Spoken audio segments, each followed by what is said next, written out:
Assalamualaikum warahmatullahi wabarakatuh.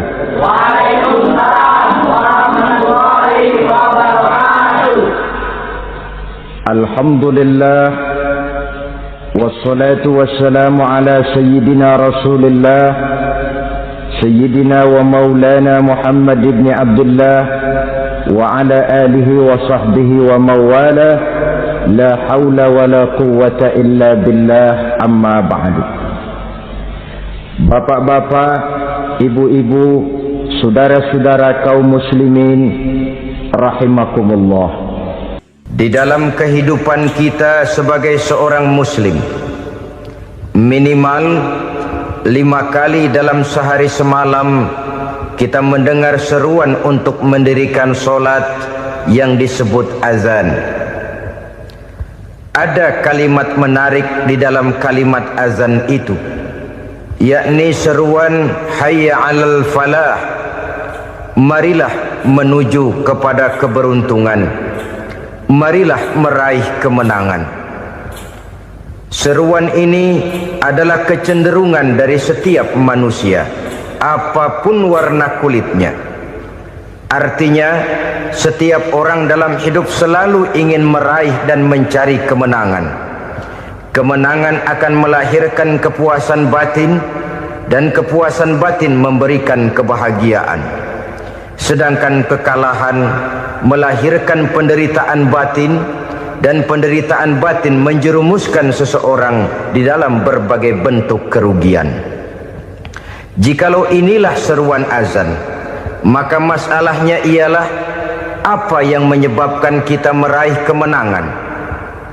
Al-Quranul Karim memberikan tuntunan dan ajaran kepada kita bahwa orang-orang yang memperoleh kemenangan itu tidak lain adalah orang-orang yang bertakwa.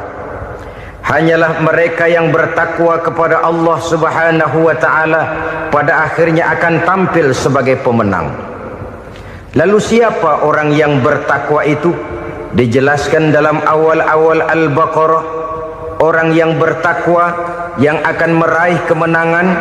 Pertama, allazina yu'minuna bil ghaib, yaitu orang-orang yang beriman kepada yang gaib, percaya bahwa ada alam yang gaib, alam yang abstrak, alam yang tidak bisa dijangkau oleh salah satu daripada panca indera kita.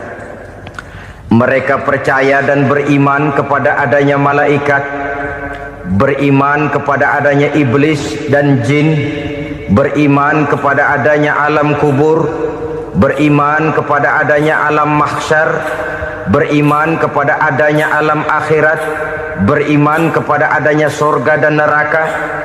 Beriman bukan cuma sekedar beriman dalam ucapan bibir saja, tetapi beriman yang nilai iman itu mampu mewarnai gerak dan gaya hidupnya.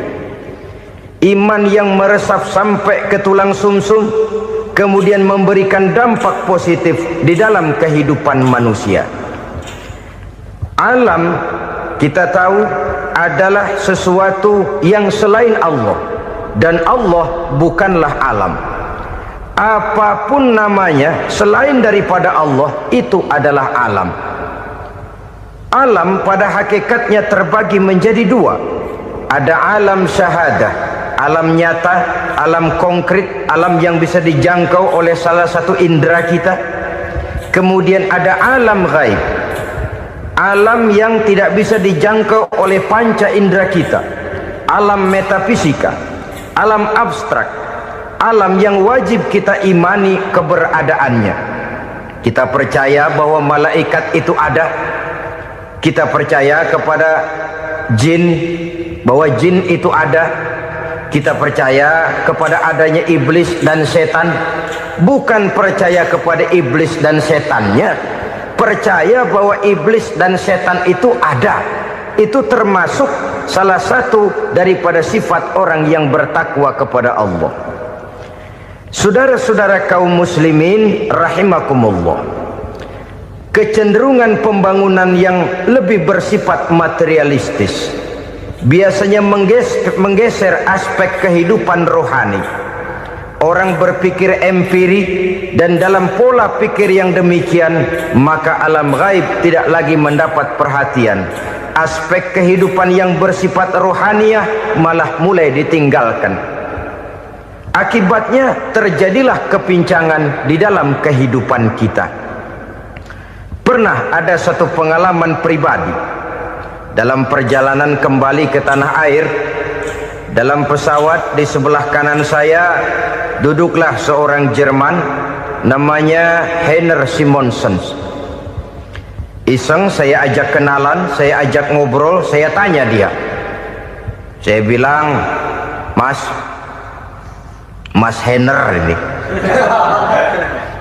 kalau pesawat yang kita tumpangi ini jatuh ke bawah, kira-kira apa yang bakal terjadi, Mas? Dia bilang, kita semua akan mati. Begitu? Iya. Oke. Apa itu mati?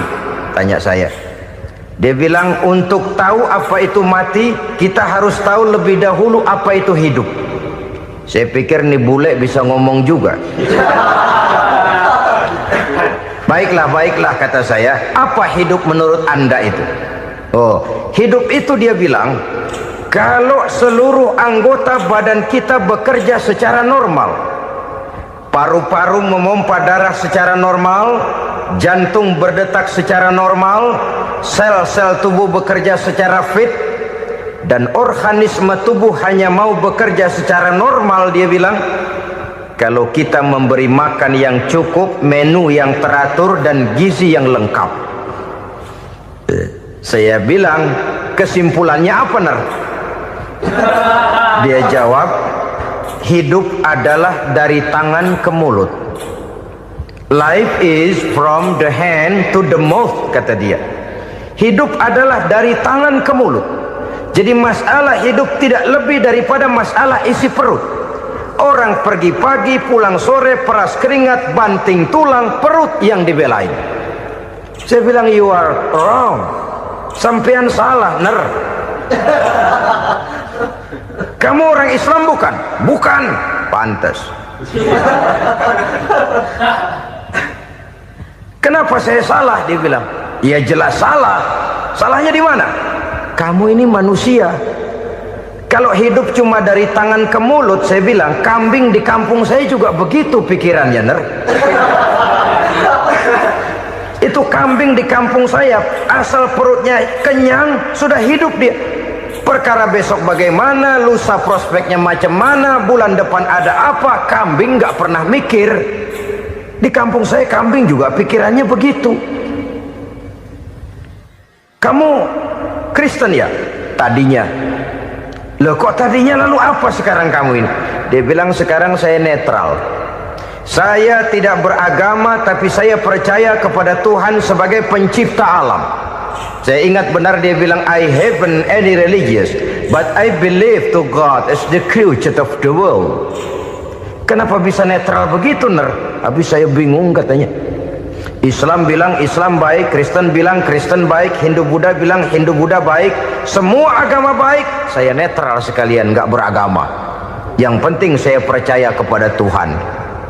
Saya bilang, Ner, kamu ini kayak orang mau beli celana, lalu bingung.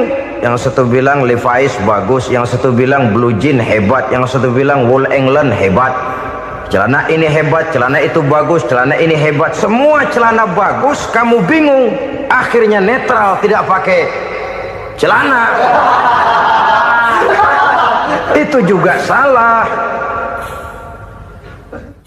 Saya pikir-pikir, kemudian saya melihat bahwa dua pola berpikir Heiner ini nampaknya sudah mulai menggejala di lingkungan masyarakat bangsa kita.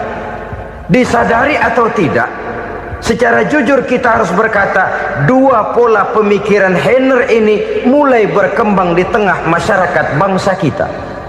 Pertama, pola pikir materialisme. Hidup adalah dari tangan ke mulut. Masalah hidup tidak lebih masalah isi perut. Itu yang perlu dibela, dan disitulah arti kehidupan. Pergi pagi, pulang sore, peras keringat, banting tulang untuk mempertahankan perut. Kalau sudah kemari cara orang berpikir, maka buat apa percaya kepada yang gaib? Untuk apa sholat, untuk apa puasa, untuk apa zakat, untuk apa menghadiri majelis taklim?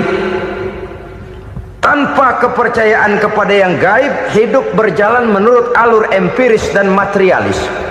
Kalau sudah ke sana cara orang berpikir, biasanya orang lalu cenderung menghalalkan segala cara. Hanyalah orang yang percaya bahwa akhirat ada, hanyalah orang yang percaya bahwa alam kubur itu ada, hanyalah orang yang percaya bahwa malaikat itu ada, hidupnya akan lebih terarah dan terkendali. Karena kepercayaan kepada yang gaib, yang merupakan fase daripada kehidupan setelah hidup yang sekarang ini, mewarnai gerak pribadi seseorang di dalam dia melakukan kegiatan hidupnya. Pola berpikir materialisme, disadari atau tidak, mulai menggejala di lingkungan masyarakat bangsa kita. Hidup tidak lebih dari urusan tangan ke mulut, mulut ke tangan, tangan ke mulut. Asal perut sudah kenyang, hiduplah sudah. Perkara bagaimana prospek hari yang akan datang, bagaimana akhirat, tidak jadi persoalan. Ini yang oleh Nabi diperingatkan, ad-dunya sijnul mu'min wa jannatul kafir. Dunia adalah penjara bagi orang beriman dan surga bagi orang kafir. Dulu di zaman Belanda hadis ini pernah disalah tafsirkan, disalah artikan, digunakan sebagai senjata untuk mengkebiri dan membuat impoten umat Islam. Sudahlah umat Islam gak usah macam-macam, kata Belanda. Dunia ini kan penjara buat orang Islam, surga buat orang kafir. Di penjara jangan bertingkah.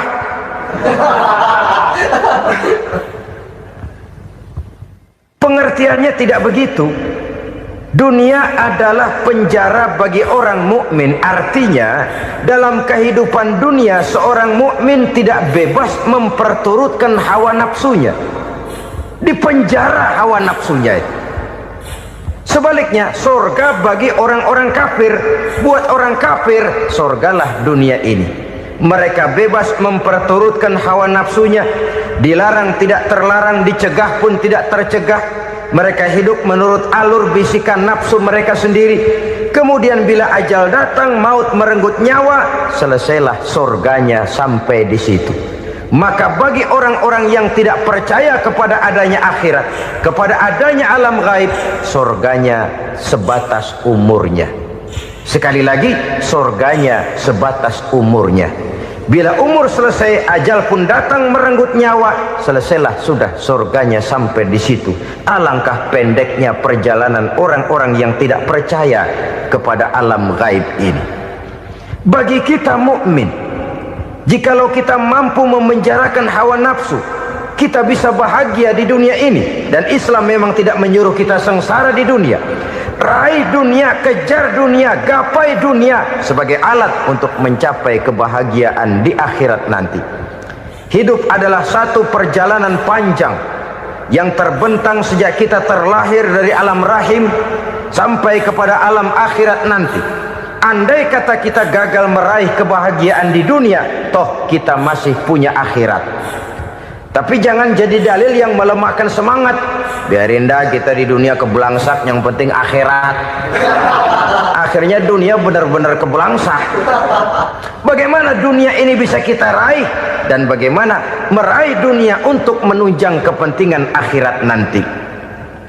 Yang kedua dari pikiran Heiner yang saya lihat menggejala di lingkungan masyarakat bangsa kita, timbulnya manusia-manusia netral. Seolah-olah Tuhan yes, agama no. Sama Tuhan percaya, agama ogah. Tuhan ngangguk, giliran agama godeng. Padahal hampir dalam setiap ayat dalam Quran, kata-kata amanu biasanya bergandeng dengan wa amilus sholihat. Iman dan amal soleh. Ini sebagai isyarat Tuhan dan agama jangan pernah dipisah-pisah. Apabila kita bertuhan, maka kita harus beragama. Apabila kita beragama, maka agama itu harus bersumberkan dari Tuhan yang kita imani itu. Tidak mungkin kita pisah, Tuhan yes, agama no. Sama Tuhan percaya tapi agama bikin sendiri. Sembayangnya cukup bengong 2 jam madep ngulon.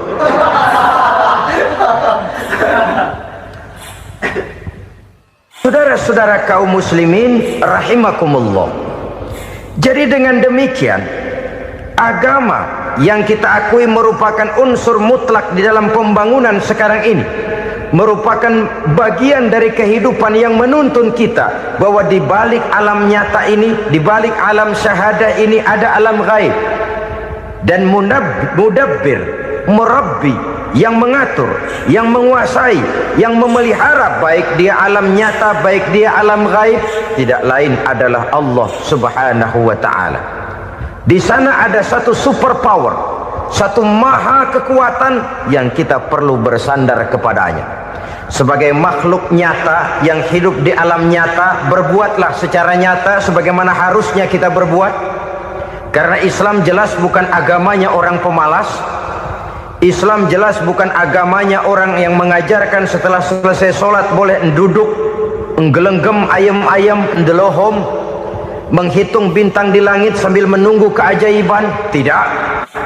Islam adalah agama yang mengajarkan apabila sholat sudah selesai kamu kerjakan, bertebaranlah di permukaan bumi, cari karunia Tuhanmu. Jangan hidup berpangku tangan menunggu keajaiban, karena hidup bukan undian. Jangan berharap untung besar tanpa mau peras keringat. Tapi di sebalik itu toh kita juga harus yakin bahwa di sisi usaha nyata yang kita lakukan ada satu super power, satu maha kekuatan gaib yang menentukan berhasil dan tidaknya usaha kita. Kepercayaan kepada hal semacam inilah yang mendorong kita untuk mempunyai sandaran vertikal, agar jikalau usaha ini berhasil, kita tidak lupa diri dan lupa daratan. Jikalau usaha ini gagal, kita tidak putus asa dan buruk sangka, tidak cupik pandangan dan sempit hati, tapi mampu melihat persoalan dengan kacamata putih sambil husnuzon kepada Allah Subhanahu wa ta'ala. Kita percaya malaikat itu ada yang namanya raqib dan atid, mengawasi gerak hidup kita sampai kepada gerak hati kita. Ini memberikan sugesti agar kita berhati-hati, tidak sejengkal tanah pun kita bisa berlindung dari pengawasan raqib dan atid. Ada munkar nakir yang akan menyoal kita di alam kubur. Ada malaikat Malik, penjaga neraka. Ada malaikat Ridwan yang menjaga surga. Kita percaya kepada adanya jin, kita percaya kepada adanya setan, iblis. Percaya kepada adanya, bukan mempercayai si setan, si iblis lalu menjadikannya sebagai teman. Tidak. Percaya bahwa mereka itu ada dan merupakan makhluk Allah yang gaib, yang diciptakan Allah Azza wa Jalla. Kepercayaan kepada alam gaib memberikan motivasi terhadap gerak lahir manusia, sehingga dengan motivasi kepercayaan kepada yang gaib, gerak lahir jadi lebih terarah, jadi lebih terpelihara. Pernah seseorang bertanya, "Pak, apakah adanya akhirat bisa dibuktikan secara ilmiah?" Saya bilang tidak bisa, tidak bisa. Kenapa? Karena yang berangkat nggak pernah pulang kembali lagi. Kalau dia pulang kemari bisa kita tanya bagaimana enak di sono. Cuma secara moral saya katakan, lebih beruntung orang yang percaya kepada akhirat daripada yang tidak. Sekarang saudara percaya akhirat ada, lalu saudara baik-baik di dunia, sholat, puasa, zakat, menolong orang lain, menebarkan kebajikan. Saudara mati, andai kata akhirat tidak ada, toh dalam hidup saudara sudah berbuat baik, paling tidak nama saudara akan dikenang sebagai orang baik. Sebaliknya, saudara percaya, kata saya, bahwa akhirat tidak ada, lalu hidup semau-maunya, tenggelam dalam maksiat dan munkarat, menentang Allah, tidak mau ruku dan sujud, lalu saudara mati, kemudian akhirat ada, ayo mau apa? Bekal tidak punya. Jadi secara moral lebih beruntung orang yang percaya kepada adanya akhirat daripada yang tidak percaya. Dan itu alam gaib yang tidak bisa dibuktikan secara eksat. Jangankan untuk membuktikan seperti itu, dalam kehidupan sehari-hari saja yang kita rasakan tidak selalu berbentuk toh. Angin, bagaimana sih bentuknya angin? Kita tidak tahu. Merah, buktinya kalau dikerok merah. Yang merah itu kulit, yang kulit kita bukan anginnya. Sakit, rasa sakit itu ada, tapi bagaimana bentuk sakit kita nggak pernah tahu. Kalau kita makan cabai pedas, bagaimana bentuk pedas itu tidak ada, tapi rasa ada. Bentuk pedas hijau, cabenya bukan pedasnya. Tidak semua yang kita rasakan bisa kita gambarkan dalam bentuk yang konkret. Oleh karena itu, sekali lagi bahwa kepercayaan kepada alam yang gaib mampu memberikan satu sugesti yang menata kehidupan seseorang lebih lurus, lebih terarah, dan lebih terkendali. Maka wajar kalau kepercayaan kepada yang gaib mengantarkan seseorang untuk meraih kemenangan. Kenapa? Dia percaya kepada yang gaib, bahwa akhirat ada, bahwa alam kubur ada, bahwa pertanggungan jawab itu ada. Maka dia lalu tidak hidup saenae udele dewe, itu loh. Tidak hidup menurut seleranya sendiri, terarah, teratur. Ini cirinya yang pertama. Orang bertakwa yang akan meraih kemenangan, mereka beriman, mereka percaya kepada yang gaib. Bahkan hal-hal konkret saja selalu berangkat dari yang gaib. Saudara-saudara, para remaja, para pemuda sekarang ini tidak pernah tahu toh siapa yang akan jadi teman hidup saudara. Kita bisa saja ngerancang, mentargetkan, tapi toh akhirnya yang namanya jodoh bukan kekuasaan kita.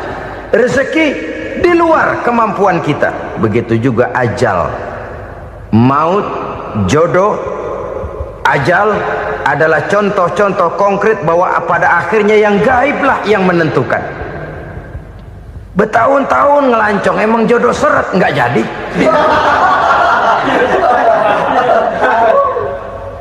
Begitu kenal baru setengah malam nginep ditangkap hansip kan. Hal-hal semacam itu kadang-kadang kita berpikir suuzon, gile, perempuannya cakep banget, lakinya rebek amat. Memang begitulah jodohnya. Memang begitulah jodohnya. Saudara hadirin ma'asyiral muslimin yang saya hormati, jadi hal-hal yang konkret saja kita yakini sepenuhnya ditentukan oleh satu superpower yang gaib itu tadi. Dari sanalah segala ketentuan itu berangkat dan kesanalah segalanya akan kembali. Maka kepercayaan kepada yang gaib meluruskan gerak hidup seseorang dan itu akan mengantarkan dia kepada meraih kemenangan. Satu. Yang kedua, wa yuqimuna shalah. Orang bertakwa yang akan meraih kemenangan itu adalah orang-orang yang mendirikan sholat. Kenapa sholat mengantarkan orang untuk meraih kemenangan? Yang jelas, inna sholata tanha anil fahsya'i wal munkar. Sholat mampu mencegah manusia dari perbuatan keji dan munkar. Banyak filsafat hidup yang terkandung di dalam sholat ini. Sejak kita wudhu sampai kita menghadap ke arah kiblat, sampai kita melakukan gerak-gerak sholat, bacaan-bacaan yang ada di dalam sholat, lalu sampai kepada mengucapkan salam. Banyak filsafat hidup yang terkandung di dalam sholat. Umpamanya saja, setelah takbiratul ihram, mulai kita dengan sholat dalam posisi berdiri. Diajarkan dalam kitab-kitab fikih agar kita melihat ke arah tempat sujud. Ini kan filsafat kehidupan. Kalau kamu sholat dalam posisi berdiri, lihat tempat sujud.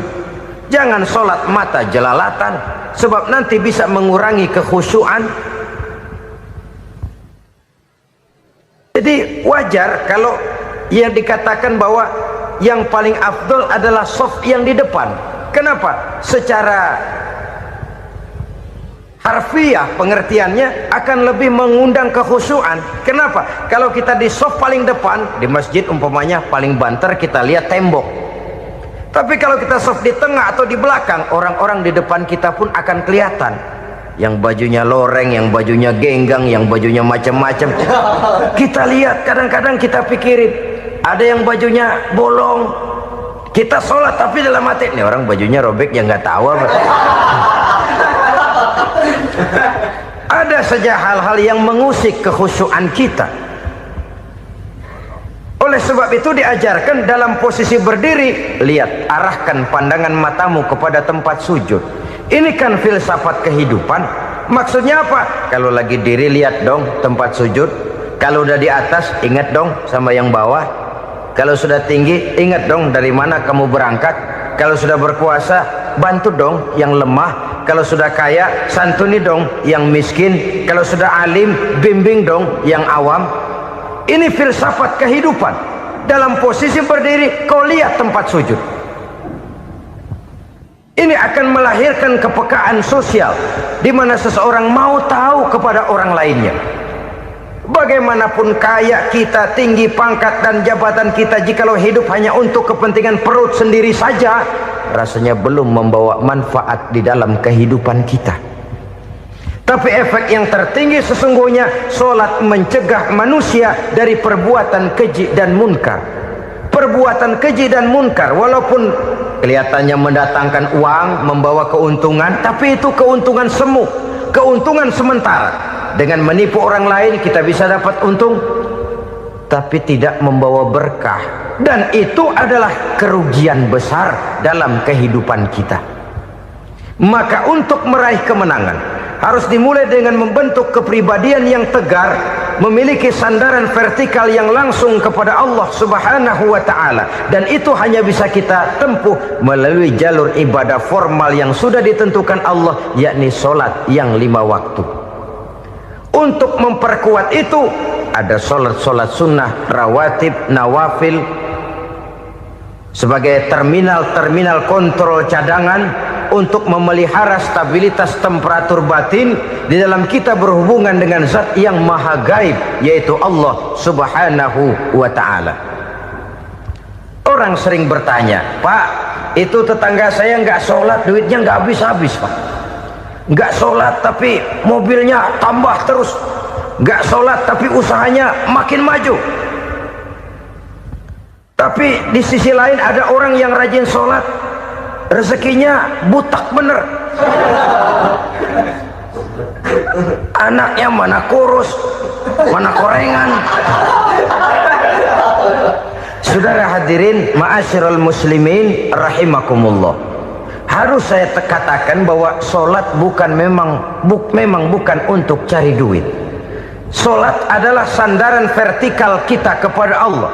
Sedangkan soal rezeki itu berkaitan dengan sifat Allah maha pengasih dan maha penyayang. Allah maha pengasih, siapapun dikasih kalau mau usaha. Allah maha penyayang, tidak semua orang disayang oleh Allah Azza wa Jalla. Dan belum tentu banyak harta itu merupakan nikmat. Mungkin juga istidraj. Artinya istidraj itu dikasih tapi diambulin, kalau bahasa Betawinya itu.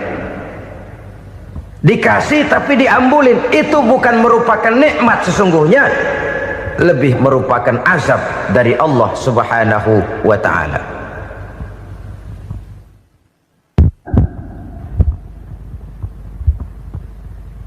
Agama mempunyai sistem sholat, dan kita umat Islam telah dituntun oleh Allah Subhanahu wa ta'ala yang wajibnya 5 kali dalam sehari semalam mendirikan sholat. Dan itu tentu berada dalam jangkauan kemampuan manusia. Pada awalnya barangkali kita memang merasa sholat itu satu kewajiban, tapi semakin kita hayati makna, manfaat dan filsafat yang terkandung di dalam ajaran sholat, semakin sampai kita kepada keyakinan bahwa sholat adalah keperluan kita. Sehingga pada waktu tertentu dinilai puncaknya, kita tidak lagi akan berkata saya wajib sholat, tapi kita akan berkata saya perlu sholat. Kalau kita sudah merasakan itu adalah keperluan kita, nah di sanalah kita baru akan merasakan ruginya kalau hal itu tidak kita laksanakan. Sepanjang kita masih berkata saya wajib sholat, kita akan lebih merasakan dia sebagai beban ketimbang sebagai keperluan. Yang jelas Allah tidak memerlukan ibadah yang kita laksanakan ini. Dengan kata lain, andai kata satu dunia penuh ini orang tidak ada yang sholat satu pun, Allah tidak akan turun dari jabatan Tuhan. Jangan lalu berpikir kalau kita ngambek se-RW kagak sembahyang Tuhan tekor kali ini ya. Tentu tidak. Itu perlunya kita, bukan perlunya Allah. Dan pada induknya kita akan berkata saya perlu agama. Kalau secara induk kita sudah memerlukan agama, maka konsep-konsep yang ada di dalam ajaran agama itu pun adalah juga merupakan keperluan kita. Baik dia bernama sholat, baik dia bernama puasa, baik dia bernama zakat, baik dia bernama haji, seluruhnya adalah keperluan kita. Dan sesuatu yang kita perlukan apabila tidak kita laksanakan akan melahirkan kerugian di dalam kehidupan. Jangan heran kalau kita membaca riwayat perjalanan hidup para salafus soleh, orang-orang soleh. Ada yang tahajud sampai 100 rakaat, ada yang sholat malam kakinya sampai bengkak. Kita sekalinya bengkak biri-biri. Ada yang sholat membaca surah dalam Al-Quran sampai khotam Quran. Kok mau? Mereka sudah merasakan itu keperluan. Itu saja soalnya. Satu saat pun jikalau kita merasa bahwa itu keperluan saya, kita pun akan melaksanakan seperti itu. Keperluan saya dalam kehidupan. Inilah yang kedua. Yang ketiga, orang bertakwa yang akan meraih kemenangan itu, wa mimma razaqnahum yunfikun. Mereka membelanjakan sebagian daripada rezeki yang diberikan Allah kepada mereka. Mereka infakkan di jalan Allah. Ada satu dialog menarik. Satu hari seorang anak muda bertemu dengan seorang kakek-kakek yang sudah dikenalnya baik. Bertanyalah anak muda ini, "Kek, umur kakek berapa tahun?" 15 tahun, kata si kakek. "Anak kakek berapa orang?" 1. "Harta kakek berapa banyak?" 15 juta. Si anak muda ini bengong, lalu protes, "Kok kakek bohongin saya?" "Kenapa?" "Saya tahu umur kakek 70 tahun. Kenapa ngaku 15? Saya tahu anak kakek 5. Kenapa bilang 1? Saya tahu kakek miliuner, miliaran uang kakek. Kenapa ngaku cuma 15 juta? Begini, kata si kakek tadi. Benar, umur saya 70 tahun. Tapi dari umur yang 70 tahun itu baru 15 tahun terakhir ini saya merasakan ibadah kepada Allah. Meninggalkan maksiat, jauh dari segala macam munkarat. Maka yang 15 tahun inilah yang benar-benar saya rasakan sebagai umur saya. Benar anak saya 5, tapi yang 4 susah diatur. Cuman 1 rasanya nih yang bakal jadi si buah hati belahan jantung pelanjut cerita penerus sejarah. Cuma 1 ini yang saya harapkan, yang akan jadi anak soleh, yang akan membuat saya menerima pensiunan pahala. Kalau yang 4 apek dah, nggak ada harapan. Yang 1 nyekek botol melulu. Oh begitu, iya. Lalu kenapa kakek bilang harta kakek cuma 15 juta padahal saya tahu kakek uangnya miliaran, depositonya banyak? Ya karena 15 juta itulah yang saya ingat yang pernah saya belanjakan di jalan Allah. Saya merasa itulah harta saya yang sebenarnya. Yang miliaran yang saya simpan di bank kelak kalau satu saat saya mati akan jadi rebutan di antara anak-anak saya. Iya kalau anak saya soleh kayak yang 1 ini. Kalau yang 4 tadi udah tulen dia bakal berantem dah berebut tuh. Jadi 15 juta yang saya belanjakan di jalan Allah inilah yang saya merasakan benar-benar harta saya yang sesungguhnya. Dialog ini patut menjadi bahan renungan kita bersama. Diberikan kita umur 40, 50, 60, 70, 80. Berapa tahun dari umur yang diberikan itu yang jalan mulus, yang kita gunakan untuk melaksanakan ibadah? Banyak harta kita simpan di bank, di lemari, di dompet, di tas. Tapi berapa yang sudah kita depositokan di jalan Allah yang akan menemani kita di hari kita kembali nanti? Maka orang bertakwa yang akan meraih kemenangan, wa mimma razaqnahum yunfikun, mereka membelanjakan sebagian dari rezeki yang diberikan Allah di jalan Allah subhanahu wa ta'ala. Ma'asyiral muslimin rahimakumullah, zahirnya memang kita memberikan kepada orang lain, tapi hakikatnya kita menyimpan untuk diri kita sendiri. Kita memberikan kepada yatim piatu 25.000. Zahirnya kita memberikan si yatim, hakikatnya kan kita cuma nyimpan. Saya berikan, titip kepadamu, ini untuk saya di akhirat. Kau boleh belikan baju, kau boleh belikan untukmu makan, kau boleh bayarkan sekolahmu. Ini untuk saya. Hakikatnya kita nyumbang masjid 1 juta, zahirnya kita berikan kepada panitia masjid, tapi hakikatnya kan cuma titip. Titip 1 juta ya, untuk saya di alam kubur nanti. Silahkan kau boleh belikan semen, ini uang, belikan besi, belikan pasir. Saya cuma sekedar titip untuk kepentingan saya. Hakikatnya kita cuma sekedar menitip.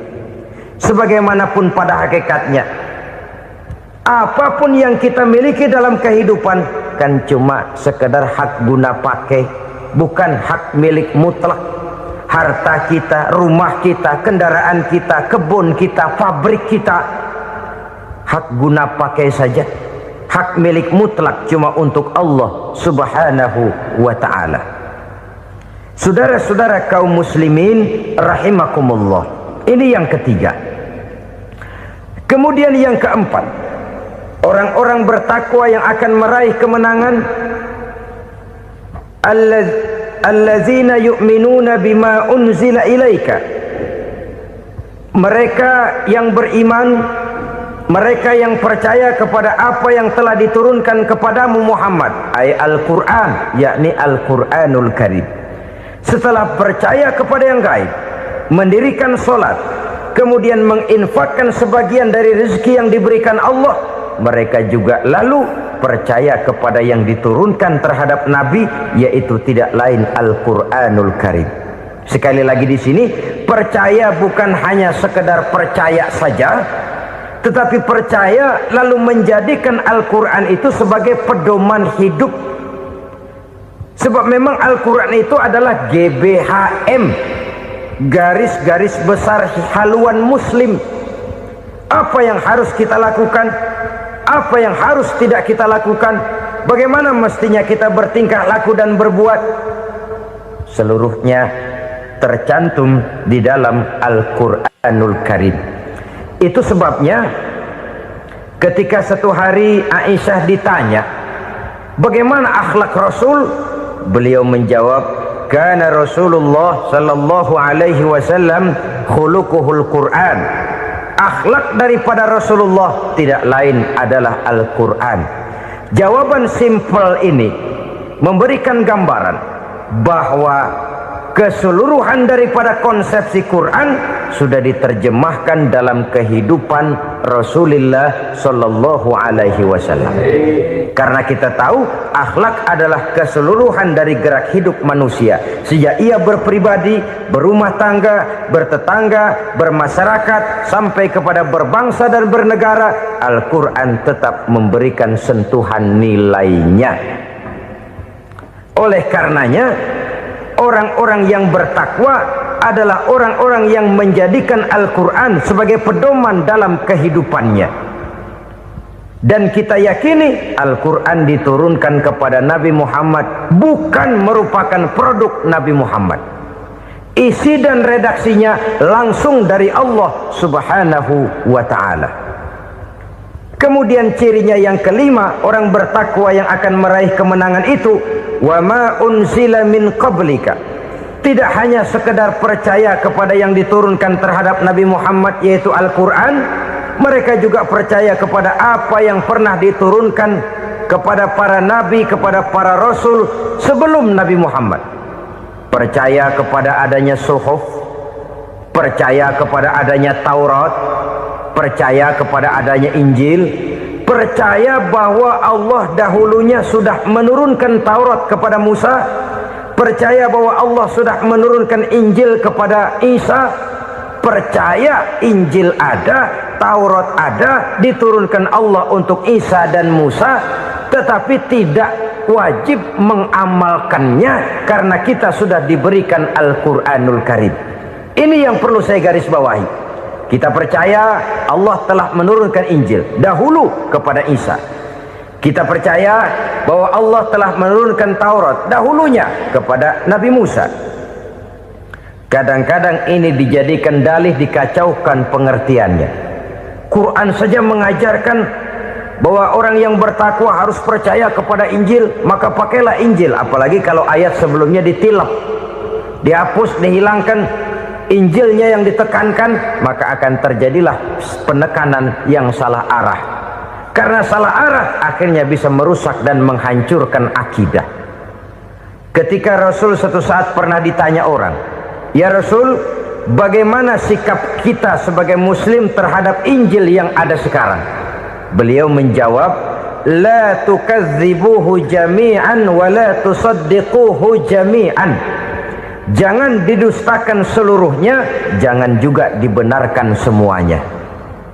Artinya, ini sudah merupakan gambaran dari Rasul bahwa dalam Injil yang ada sekarang masih ada ajaran-ajaran tauhid yang dibawa oleh Nabi Isa dan diajarkan kepada umatnya. Tapi juga dalam Injil yang sekarang ini sudah terkena intervensi dan investasi manusiawi. Karena itu Rasul menyimpulkan, la tukadzibuhu jami'an wa la tusaddiquhu jami'an. Jangan didustakan semua, jangan dibenarkan seluruhnya. Kita memang percaya Allah telah menurunkan Injil kepada Nabi Isa dulu, tapi kita tidak wajib mengamalkan Injil. Kita percaya Allah telah menurunkan Taurat kepada Nabi Musa, tapi kita tidak wajib mengamalkan kitab ajaran Taurat. Yang wajib kita percayai dan kita amalkan hanyalah Al-Quranul Karim. Kenapa? Oleh karena baik yang ada di dalam Taurat, baik yang ada di dalam Injil, tentu tercakup di dalam Al-Quran sebagai kitab terakhir yang diturunkan oleh Allah Subhanahu wa Ta'ala. Dan itu wajar.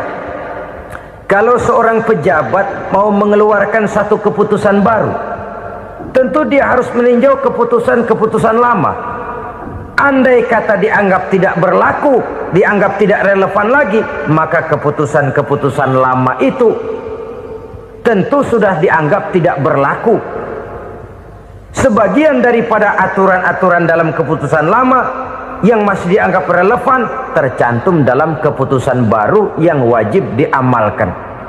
Begitulah hubungannya antara Al-Quran, Taurat, Zabur, dan Injil. 4 kitab samawi yang diturunkan Allah masing-masing kepada Zabur untuk Nabi Daud, Taurat untuk Nabi Musa, dan Injil untuk Nabi Isa alaihi wassalatu wassalam. Ketiga-tiga kitab itu kita percayai adanya. Kita yakini Allah telah menurunkan Zabur, Taurat, dan Injil, tapi kita tidak wajib mengamalkannya. Yang wajib kita mengamalkannya sekarang ini tidak lain hanyalah Al-Quranul Karim saja, karena ia mencakup apa yang ada di dalam Zabur, apa yang ada di dalam Taurat, dan apa yang ada di dalam Injil. Keotentikannya bisa dipertanggungjawabkan. Ya, tapi kan Nabi Muhammad sudah mati 14 abad yang lalu, dan di zaman beliau Al-Quran kan belum dikodifikasikan, belum ditulis. Bagaimana keotentikannya bisa dipertanggungjawabkan? Mudah saja. Allah berjanji, "Inna nahnu nazzalna dzikra wa inna lahu lahafizun." Kami yang menurunkan Al-Quran dan kami yang akan menjaga dan memeliharanya. Allah turunkan Quran, Allah menjaganya. Bagaimana cara Allah menjaga Al-Quran itu? Banyaknya orang-orang yang hafaz Al-Quran. Hafaz Al-Quran. 30 juz, 114 surah, 6.666 ayat. Sehingga jangankan satu kata, jangankan satu ayat, satu kalimat saja berubah sudah akan timbul reaksi dan mudah dimengerti. Kenapa? Banyak orang-orang yang hafaz Al-Quran. Sedangkan pada setiap akhir tahun biasanya malaikat Jibril selalu mengadakan checking terhadap ayat-ayat yang diturunkan pada waktu itu. Di zaman Nabi sendiri sudah ada usaha kodifikasi. Dan yang lebih luar biasa lagi, sampai hari ini tidak seorang pun mampu membuat satu ayat saja semacam Al-Quran. Ke bahasa manapun dia diterjemahkan, naskah aslinya tetap ikut, rujukan dasarnya tetap ada. Berdasarkan itu maka tidak mungkin terjadi penyelewengan terhadap atau pemalsuan terhadap ayat-ayat Al-Quranul Karim. Kesuciannya, keotentikannya, kemurniannya bisa dipertanggungjawabkan.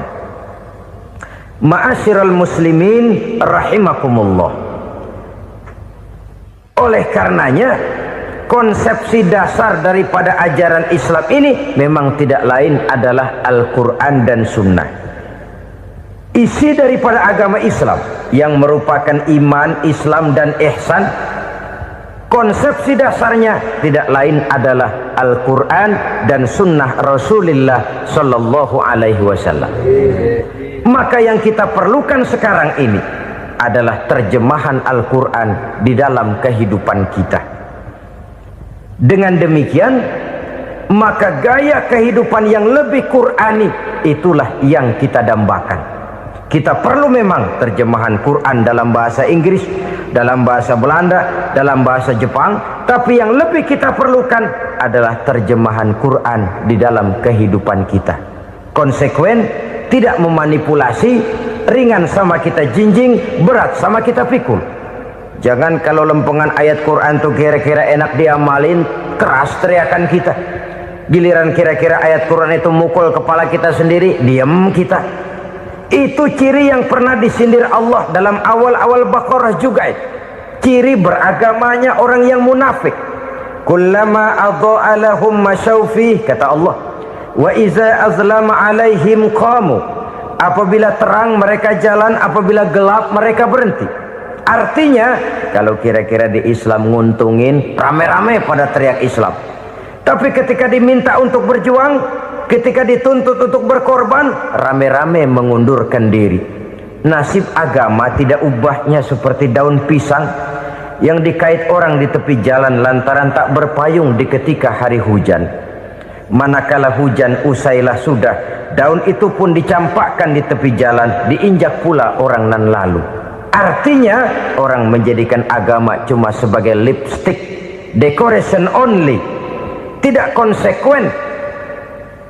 Hanya pada saat-saat kelihatannya Islam membawa keuntungan, rame-rame orang teriak-teriak tentang Islam. Tapi jikalau diminta berjuang, jikalau dituntut untuk berkorban, biasanya rame-rame juga mengundurkan diri. Jangan heran kalau mayoritas hitungan kita, tapi minoritas peranan kita. Kuantitas kita dalam jumlah, tapi dalam kualitas kita lebih sering jadi penonton daripada jadi pemain. Padahal itu sangat tidak boleh terjadi. Umat Islam di Indonesia harus bangkit. Umat Islam di Indonesia harus sadar akan keberadaannya. Tidak boleh hanya jadi penonton berpangku tangan. Karena memang agama kita juga mengajarkan untuk konsekuen di dalam menjabarkan ajaran-ajaran daripada agama kita. Kita sering jatuh menjadi umat yang lemah oleh karena kita ini tidak pandai menggalang kebersamaan yang diakibatkan tidak konsekuennya kita. Diistilahkan bahwa umat Islam di dalam menggalang kebersamaannya itu harus seperti orang main sepak bola. Saudara-saudara kan tahu orang main sepak bola itu. Orang main sepak bola, kalau pertandingan belum dimulai sih silakan saja kumpul di luar lapangan, atur strategi yang baik. Tapi kalau pertandingan sudah dimulai, turun ke lapangan hijau, jangan kumpul terus. Ada sepak bola gotong royong. mundur rame-rame, depan ke depan kumpul melulu mainnya. Kalah. Orang main sepak bola itu ya harus ada penyerang tengah, harus ada penjaga gawang, harus ada strikernya, harus ada kiri luarnya, kanan dalamnya yang jadi backnya. Posisi boleh bermacam-macam, tapi yang penting saling ngoper untuk menggolkan gawang lawan. Begitulah umat Islam ini. Boleh ada yang jadi pejabat, boleh ada yang jadi pengusaha, boleh ada yang jadi petani, silakan ada yang jadi seniman, ada yang jadi penyair, ada yang jadi artis sekalipun. Tapi kalau sudah berhasil menguasai bola, jangan lupa operannya. Operan itu yang langka. Kita ini muslim kadang-kadang kalau sudah memegang menguasai bola, kalau belum mau mampus, belum mau ngoper. Nanti kalau sudah nggak punya bola, baru mau ngoper. Kalau sudah dengar-dengar mau dekat pensiun, baru mau jihad, baru mau berjuang, baru mau ngurus pesantren. Tanda tangan sudah tidak laku, memo sudah tidak dihargai, baru mau berjuang. Kemarin kemana mas? Kita tidak pandai memanfaatkan posisi. Dengan kata lain, kalau kembali kepada persoalan kita, konsekuensi kita terhadap agama yang kita anut ini belum ideal. Kita masih lebih sering berislam ini pada saat-saat yang menurut perhitungan kita membawa keuntungan. Tapi kalau diminta berjuang, dituntut berkorban, yang itu pun hakikatnya adalah untuk kepentingan kita juga. Allah tidak pernah menuntut kita untuk jihad bagi kepentingan Allah, itu tidak. Berjuang menegakkan agama Allah, apakah untuk kepentingan Allah? Tidak. Untuk kepentingan kita. Sebab nilai-nilai jihad itu pada akhirnya akan membawa kita kepada suatu kebahagiaan. Setidaknya kalau tidak di dunia, tentu di akhirat sebagai syahid. Oleh karena itu, pada bagian akhir ini saya ingin mengajak, marilah kita konsekuen. Sekali kita berkitabkan Al-Quranul Karim, mari dia kita jadikan pedoman. Jangan cuma kita jadikan sebagai penghias dinding, pelengkap rumah, bahwa di rumah kita ada Al-Quran, tapi yang baca kecoa. Habis pada bolong tuh Quran. Yang penting kan punya Quran. Ditaruh di pintu rumah. Biar apa? Biar kuntilanak kagak masuk katanya. Ya apa itu nasib Quran, cuma kerjanya jaga pintu, ngusir kuntilanak, ngusir memedi. Bagaimana kita hidup menurut tuntunan Al-Quran? Kadang-kadang tidak pernah menjadi masalah bagi kita. Maka bagaimanakah Al-Quran akan mungkin membawa keberkahan dalam hidup kalau ajarannya kita injak-injak dalam keseharian kita? Mewujudkan gaya hidup yang lebih Qurani, itulah yang akan kita rintis di dalam kehidupan kita, bertahap, step by step, menurut kemampuan yang ada pada kita. Jika jalan ini tidak bisa kita selesaikan, percayalah akan ada generasi penerus yang akan melanjutkan usaha dan cita-cita mulia itu. Jadi percaya kepada Taurat, percaya kepada Injil, sekadar percaya Allah dahulunya sudah menurunkan itu, tapi kita tidak wajib mengamalkannya. Kenapa? Generasi Injil masa berlakunya sudah kedaluarsa. Taurat masa berlakunya sudah kedaluarsa. Injil pernah berlaku untuk orang Nasrani di zaman Nabi Isa. Taurat pernah berlaku untuk orang Yahudi di zaman Nabi Musa. Setelah generasinya berlalu, datang Rasul penutup yang membawa Al-Quranul Karim. Maka Al-Quran itulah yang berlaku menjadi pedoman sampai hari akhir nanti. Jangan jauh dari Al-Quran, karena apabila ini kita lakukan, maka kita akan kembali kepada satu gaya hidup yang jauh dari tuntunan agama, dan itu artinya kita akan semakin jauh untuk meraih kemenangan. Saudara-saudara kaum muslimin rahimakumullah, yang keenam, yang terakhir, orang-orang bertakwa yang akan meraih kemenangan itu wabil akhirati hum yuqinun.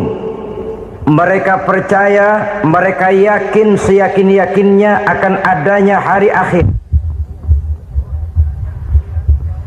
di mana seseorang akan mempertanggungjawabkan seluruh perbuatannya di dalam hidup ini.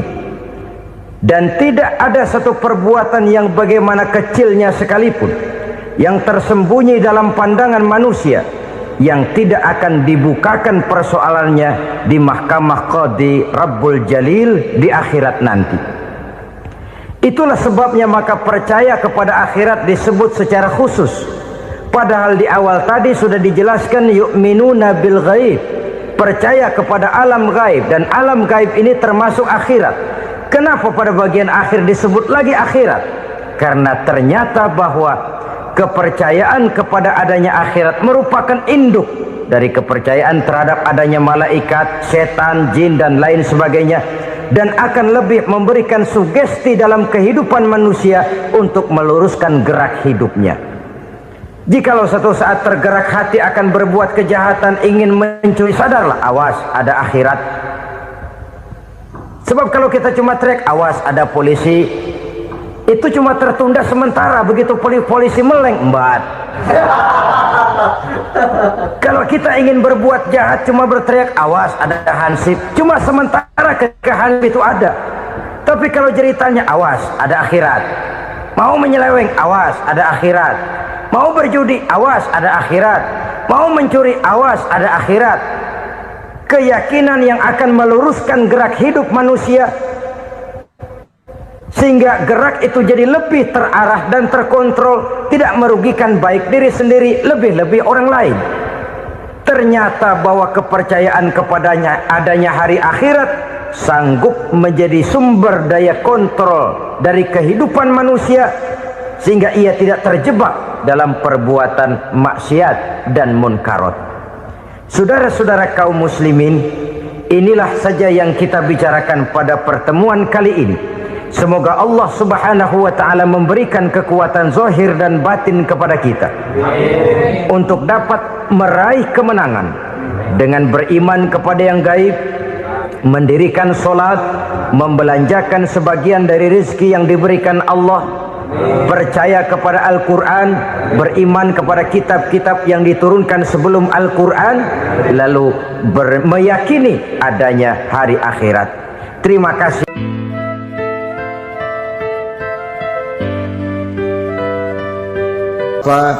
Ibu-ibu, saudara-saudara kaum muslimin rahimakumullah,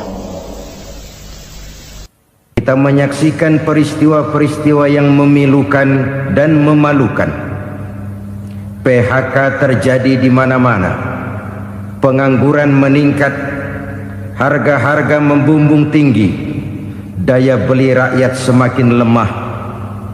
Sementara di bidang politik, kejadian-kejadian memberikan indikasi bahwa persatuan dan kesatuan kita sebagai bangsa dewasa ini tengah berada dalam ujian yang berat. Pada jumpa kita kali ini, tanpa bermaksud untuk mencari kambing hitam dari bencana yang kita hadapi, saya ingin menyampaikan sebuah hadis yang diriwayatkan oleh Imam At-Tabarani dari Ibnu Abbas, bahwa Rasulullah sallallahu alaihi wasallam bersabda, khamsun bi khamsin, ada 5 perkara yang dapat menimbulkan 5 macam bencana. Mari kita renungi hadis ini satu demi satu sebagai bahan introspeksi buat kita semua dalam menghadapi bencana yang tengah berlaku sekarang ini. Yang pertama, manaqasa qaumul ahda illa sullita alaihim aduwuhum. Apabila suatu kaum sudah mengingkari janjinya, maka mereka pun akan dikuasai oleh musuh-musuh mereka. Sederhana saja nampak kalimat dalam hadis ini.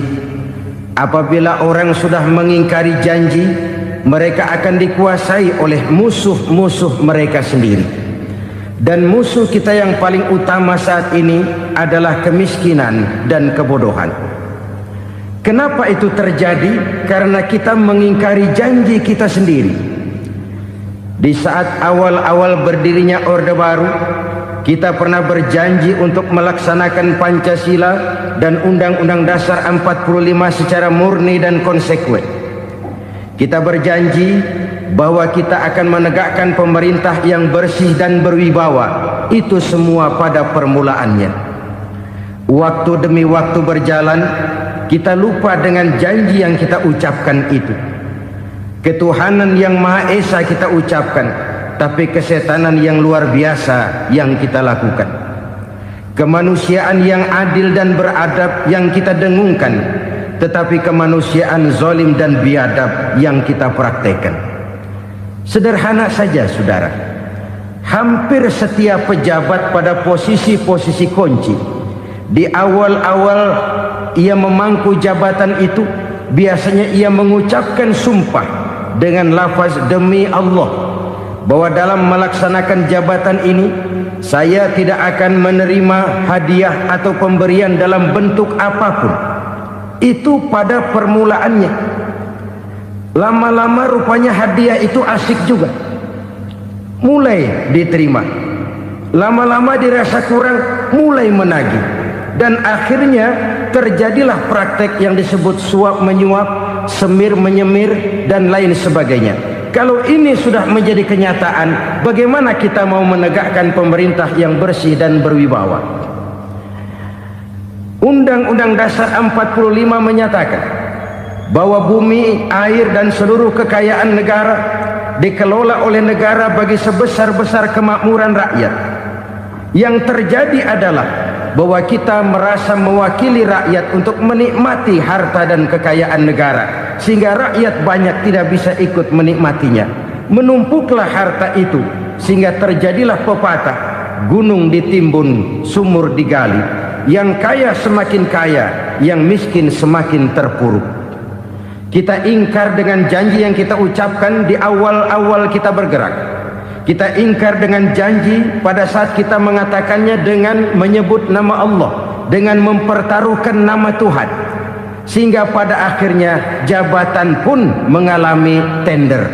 Sudah menjadi rahasia umum, orang mau jadi lurah mesti mengeluarkan uang, mau jadi camat mesti mengeluarkan uang, mau jadi wali kota, bupati, bahkan gubernur, itu ada pasarannya. Secara logika, kalau orang memperoleh satu jabatan karena banyak mengeluarkan uang, tentu pada saat ia mengeluarkan uang, ia sudah punya pemikiran, modal pasti pulang, modal pasti kembali. Kalau orang memperoleh suatu jabatan karena banyak mengeluarkan uang, maka langkah pertama yang dia lakukan setelah memangku jabatan itu ialah bagaimana uang bisa kembali, bagaimana modal bisa pulang.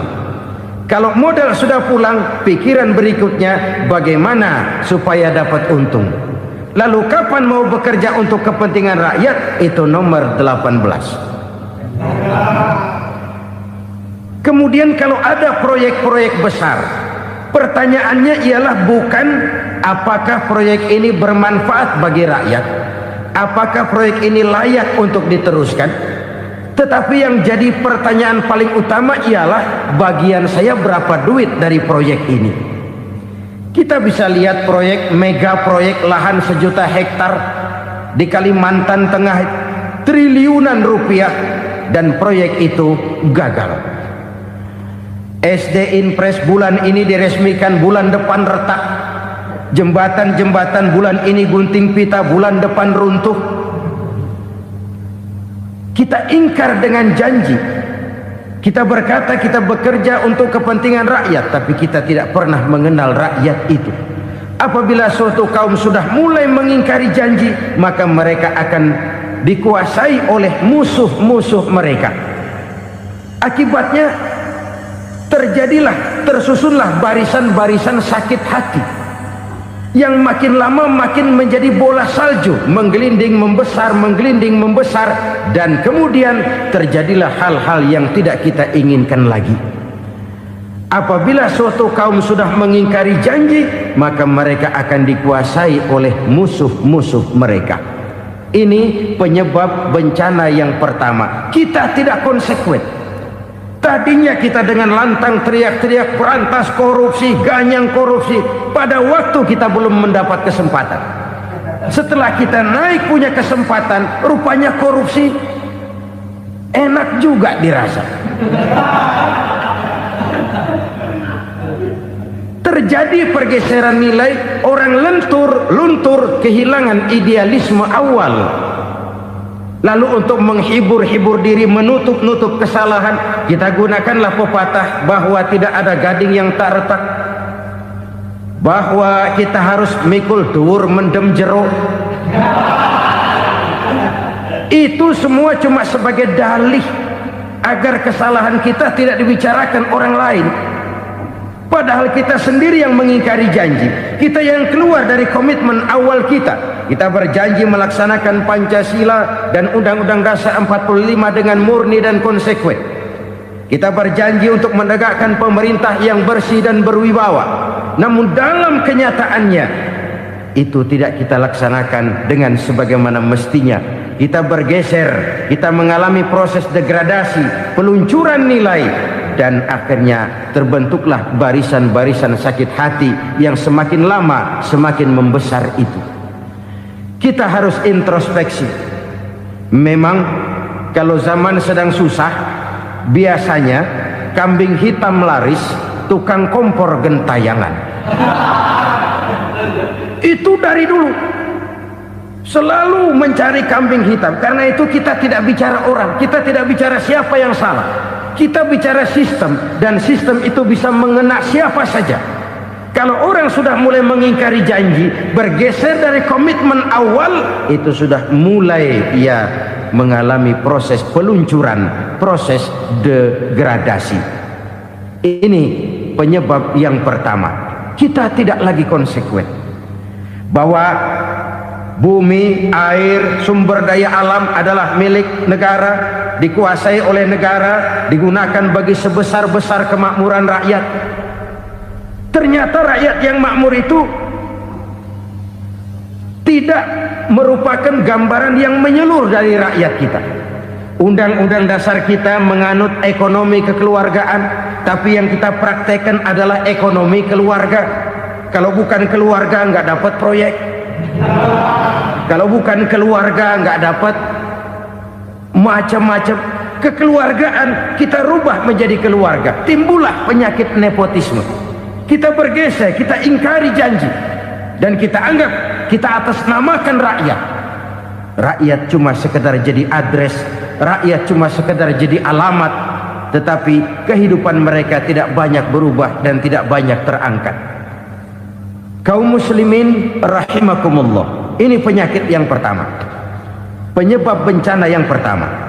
Yang kedua kata Nabi, wa ma hakamu bighairi ma anzalallah.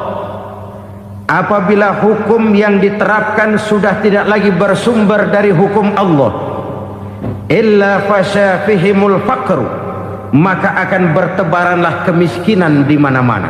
Ini artinya apa?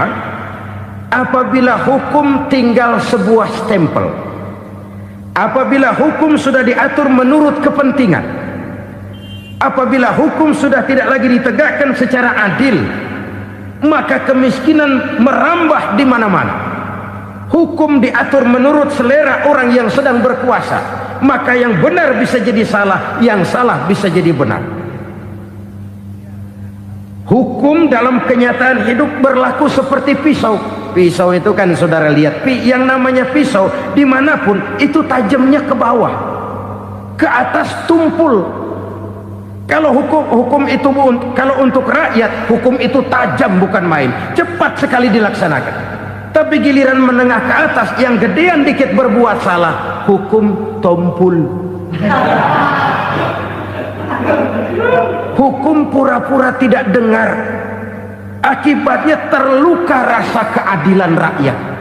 Satu kasus rakyat diam, dua kasus rakyat diam, tiga kasus rakyat diam, kasus terakumulasi di hati rakyat. Luka rasa keadilan, dan itu menjadi sumber bencana.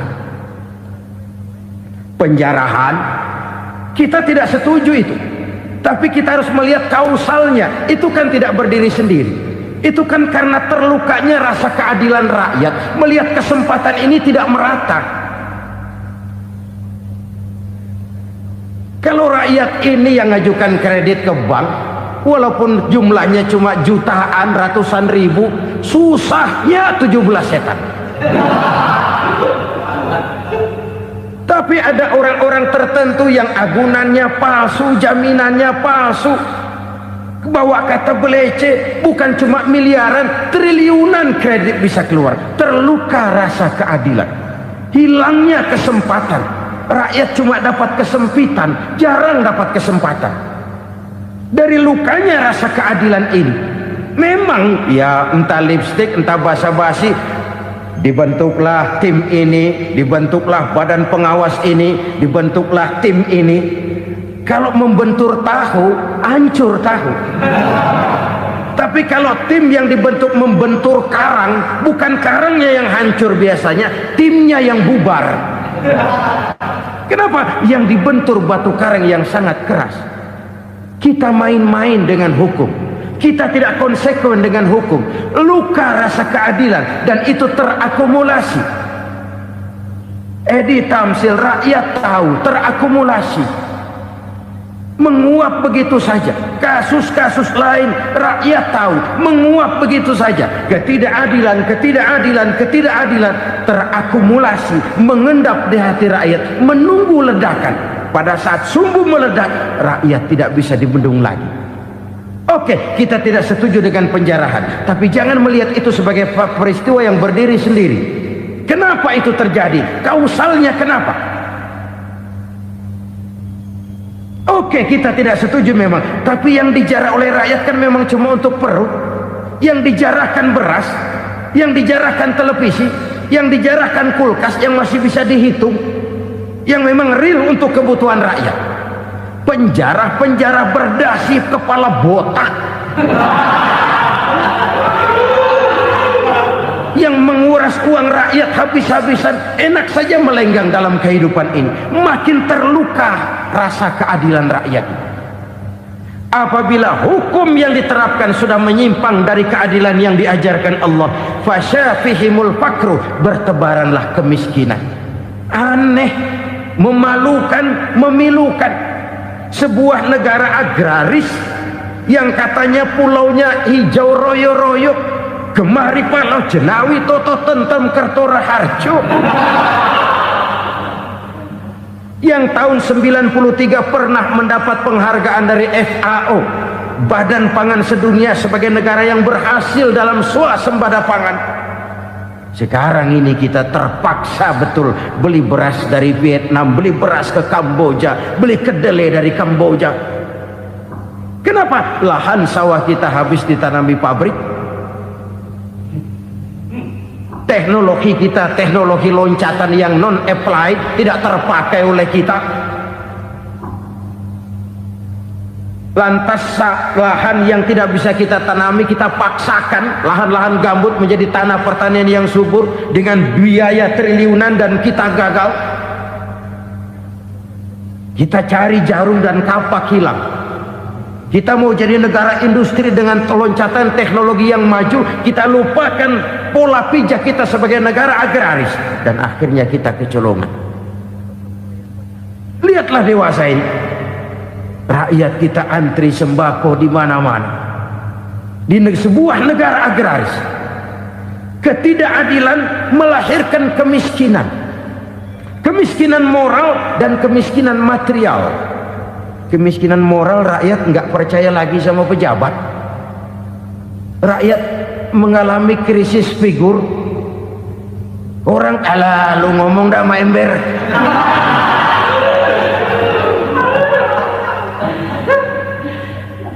Penataran yang menghabiskan biaya miliaran itu melahirkan pejabat-pejabat korup.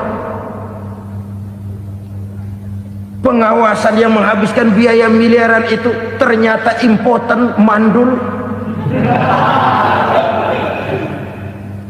Kemiskinan moral. Jujur saya berkata, saudara-saudara, setelah pintu reformasi dibuka, itu yang masuk memang macam-macam. Ada yang memang punya tujuan murni, konsekuen, dan punya konsep. Ada yang nunggu di tikungan, begitu mobil lewat nyamber pintu, berangkat ikut reformasi. Ada Ada yang memanfaatkan momentum mumpung untuk nyampein unek-unek, ngerti nggak, pokoknya ngomong. Sehingga keadaan semakin rancu, kebingungan semakin menjadi-jadi, masalah yang paling urgen tidak terselesaikan. Sekarang ini orang berpikir mendingan jadi pala ular daripada jadi buntut macan. Buntut macan memang hebat macan, tapi kalau buntutnya cuma ugel-ugel di belakang buat apa? Mendingan jadi pala ular kecil juga nyaplok. Artinya ya biar kecil juga kalau punya partai kan gagah. Lalu rame-rame bikin partai kayak bikin arisan. Orang makin mengalami dislokasi. Semua mau jadi pahlawan, semua mau nomor satu, semua ngomong. Iya kalau bidangnya, kalau bukan makin rancu. Marilah lewat kesempatan ini saya mengajak kita untuk tahu diri. Biarkan politisi ngomong politik, biarkan ekonom menata ekonomi, biarkan praktisi bicara soal hukum, biarkan rakyat munajat, istighfar, mohon pertolongan Allah. Tahu diri kita. Kalau memang ayam, kukuruyuk aja dah. Kalau memang kucing, ayo ngeong. Kalau kambing, silahkan ngembe. Udah tahu ayam, ngeong bunyinya. Suaranya palas, orang nggak ngerti, bingung, makin menjadi-jadi. Ibarat kesebelasan sepak bola bangsa kita sekarang ini, rame-rame mau bikin gol, kiper ikut nyerang sekarang. Memilukan dan bahkan memalukan.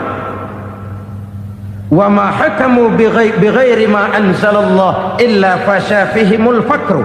Kalau hukum yang diterapkan sudah menyimpang dari keadilan yang diajarkan Allah, bertebaranlah kemiskinan di mana-mana.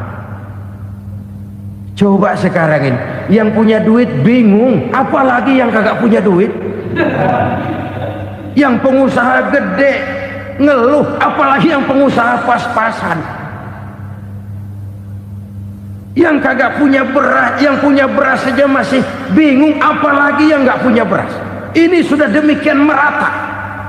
Dulu kita kagum mendengar konglomerat kelas buadah, kelas-kelas yang seakan-akan cuma ada dalam khayalan mereka, punya kekayaan miliaran dolar, triliunan. Sudahlah, seolah-olah nggak terjangkau sama kita. Weh, ternyata yang gede-gede itu juga gede utangnya.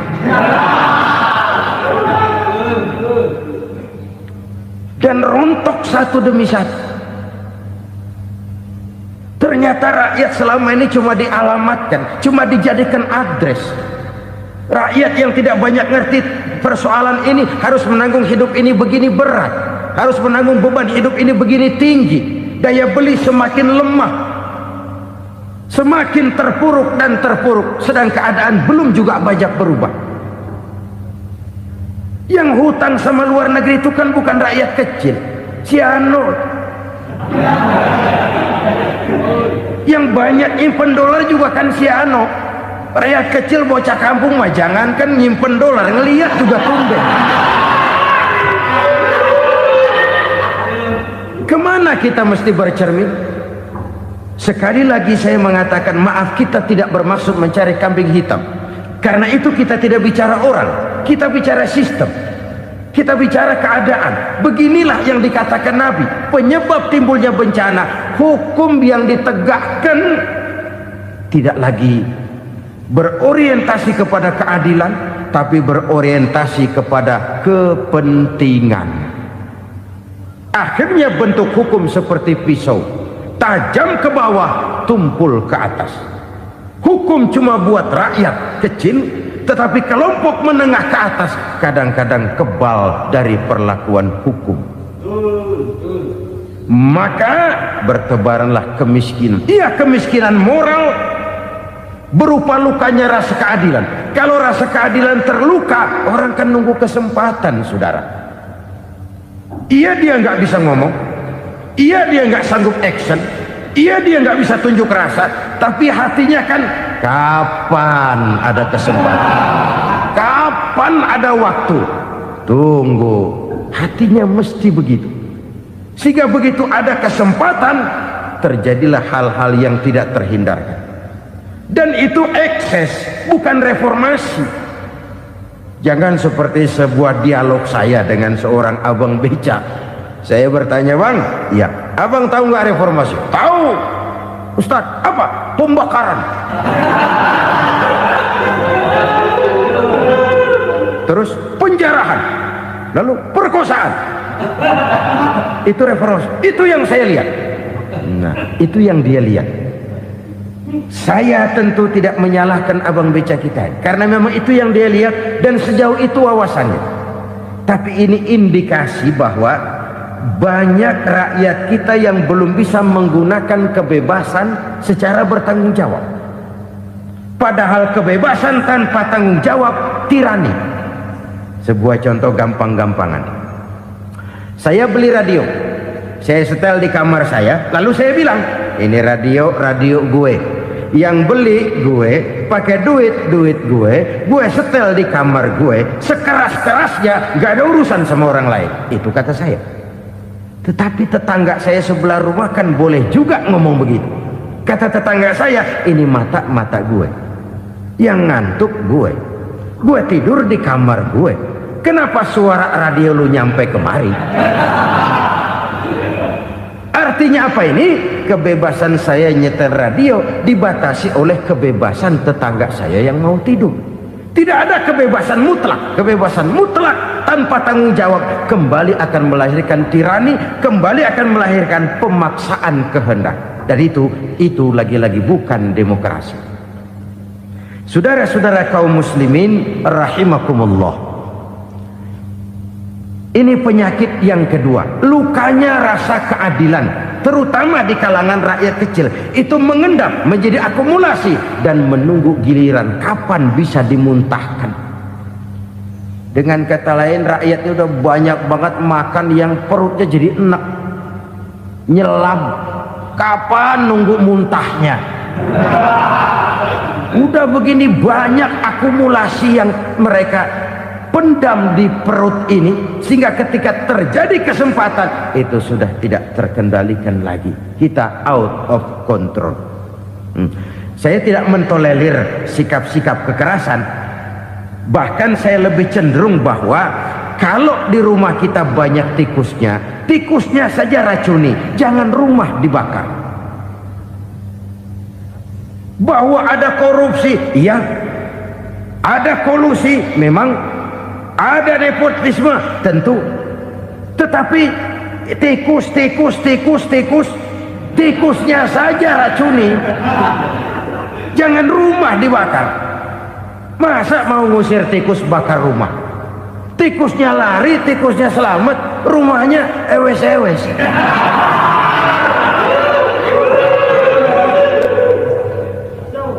Tikus selamat, rumah nggak punya. Masalah nggak terselesaikan dengan sebagaimana yang kita harapkan. Kita sepakat ini negara hukum, dan di hadapan hukum semua manusia itu sama. Itu prinsip yang diajarkan Allah. Al-musawat bainan nas fi takalifil ahkam. Semua manusia sama dalam berhadapan dekat dengan hukum Allah Subhanahu wa ta'ala. Kalau hukum sudah pandang bulu, itu jelas yang enak yang banyak bulunya.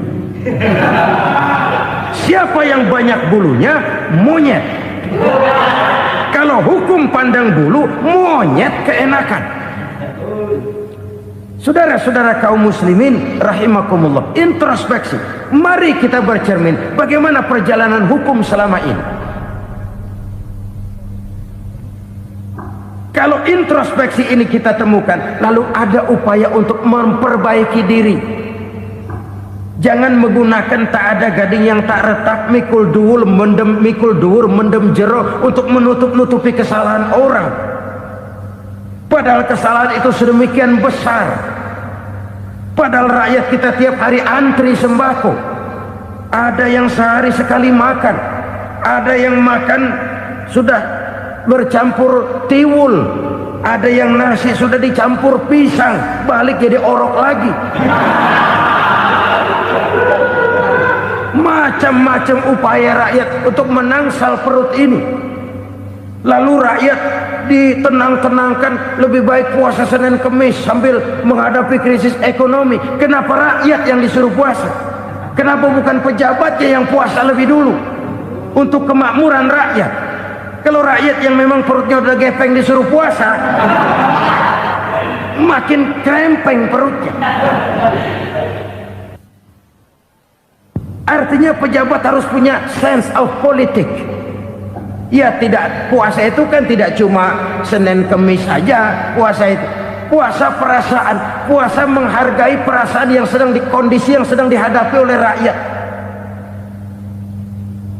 Bagaimana rakyat yang tengah antri sembako melihat pejabatnya lewat dengan mobil yang harganya sampai 1 miliar. Oh, inilah pemimpin saya. Luka lagi rasa keadilannya.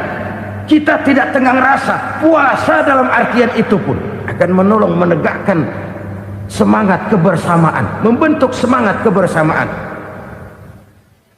Saudara-saudara kaum muslimin rahimakumullah, penyebab bencana yang ketiga dikatakan oleh baginda Nabi,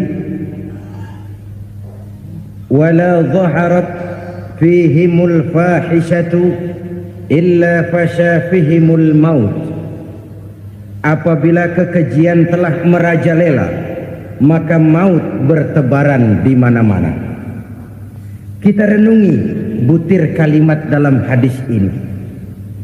Apabila kekejian telah merajalela, maut bertebaran di mana-mana. Begitu murah arti sebuah kehidupan. Penjarahan untuk hal-hal yang kecil tapi sampai mengorbankan nyawa. Apabila kekejian sudah terjadi di mana-mana, maut pun bertebaran. Maut dalam arti berpisah ruh dengan jasad, tapi juga maut dalam arti orang bisa mati karirnya, orang bisa mati usahanya, orang bisa mati kesempatannya karena perbuatan-perbuatan keji yang selama ini tidak terbendung. Lahirlah teori mafia. Siapa yang kuat dia yang berkuasa, siapa yang lemah dia menjadi mangsa. Proyek-proyek besar yang menang tender itu ya dari itu ke itu saja. Yang pengusaha-pengusaha tidak punya koleksi, koneksi, tidak bisa bayar komisi, dapat proyek tetelan. Ada dagingnya, dikit namanya juga tetelan. Dagingnya sudah habis disantap oleh meja. Sekian puluh meja dilalui, sekian puluh amplop dikeluarkan. Sehingga yang akhirnya ya tinggal tetelan itu tadi. Maka kualitas pekerjaan pun sudah bukan lagi jadi masalah. Demikianlah mafia-mafia ini bermunculan di mana-mana. Di pengadilan terkenallah mafia pengadilan. Hukum bisa dibeli, hukum bisa dipesan menurut kebutuhan sponsor.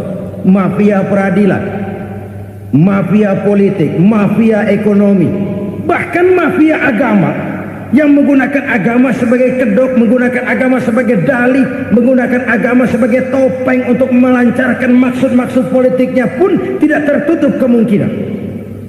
Apabila kekejian telah merajalela, maut bertebaran di mana-mana.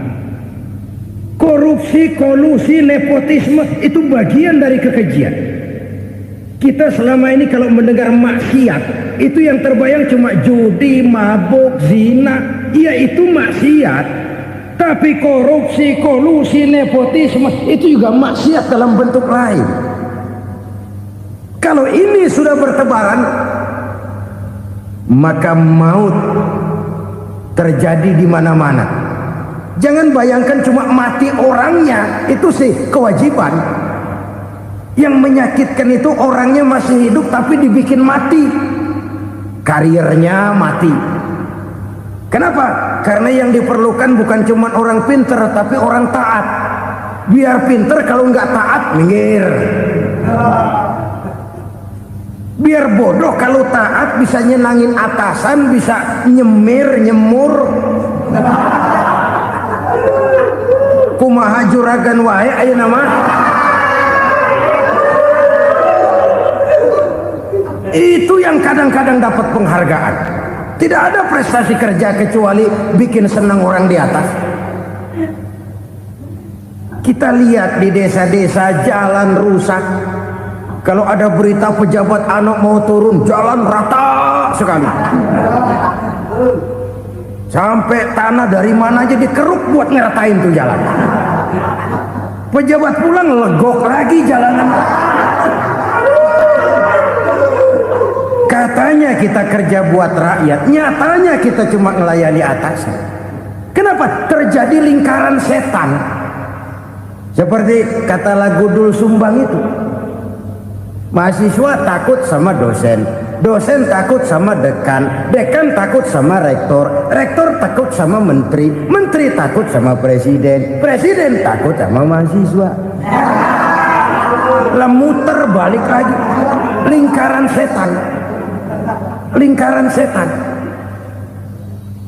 Saudara-saudara kaum muslimin rahimakumullah, kekejian yang merajalela, praktek-praktek mafia yang tertuang dalam kehidupan sehari-hari menyebabkan orang mati karirnya, jasad masih hidup, karir mati, itu menyakitkan.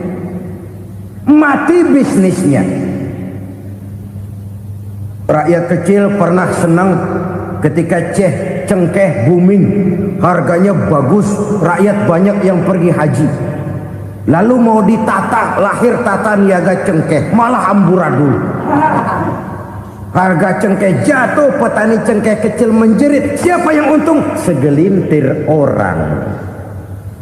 Masihkah kita pakai atas nama rakyat untuk kepentingan nasional, padahal yang nyanyi cuma segelintir orang?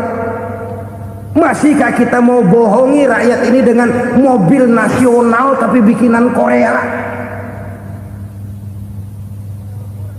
Masihkah kita mau bermain verbalisme, bermain kata? Ini sebuah masa lalu yang tidak perlu terulang lagi untuk masa-masa yang akan datang. Kekejian merajalela, orang mati karir. Bisa mati usaha, mati bisnis. Usahanya maju, dirangkul, hancur. Usahanya maju, dipukul, hancur, tenggelam. Bahkan yang memilukan dan memalukan, badan-badan usaha milik negara itu dikebiri sedemikian rupa sehingga tidak menghasilkan hal-hal yang bermanfaat buat negara. Saudara-saudara kaum muslimin rahimakumullah, kalau nafsu yang sudah mengatur itu semua, maka kekejian pun merajalela. Orang sudah pakai teori mafia, yang kuat dia yang menang, yang kuat dia yang berkuasa, yang lemah silakan minggir di sudut-sudut kehidupan. Kalau kekejian seperti ini merajalela, maut bertebaran di mana-mana. Banyak orang mati karirnya, banyak orang mati usahanya, banyak orang mati imajinasinya.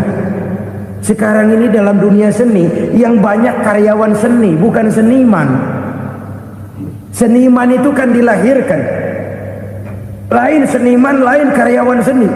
Sekarang yang banyak karyawan seni, bukan seniman. Mati karir, mati imajinasi, mati improvisasi, sehingga kehidupan persis sinetron. Sinetron itu yang kita lihat rumah mewah, yang kita lihat rumah bagus. Gak pernah kita lihat di sinetron kita ini rakyat antri sembako.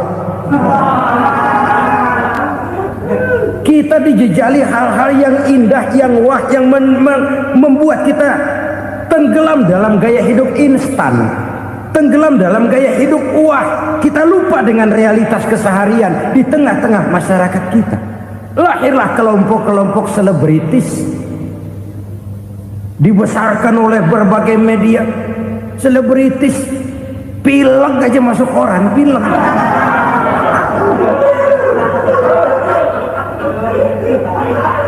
Rakyat yang pingsan antri beras nggak masuk koran. Rakyat yang semaput antri minyak nggak masuk koran. Selebritis panok masuk koran.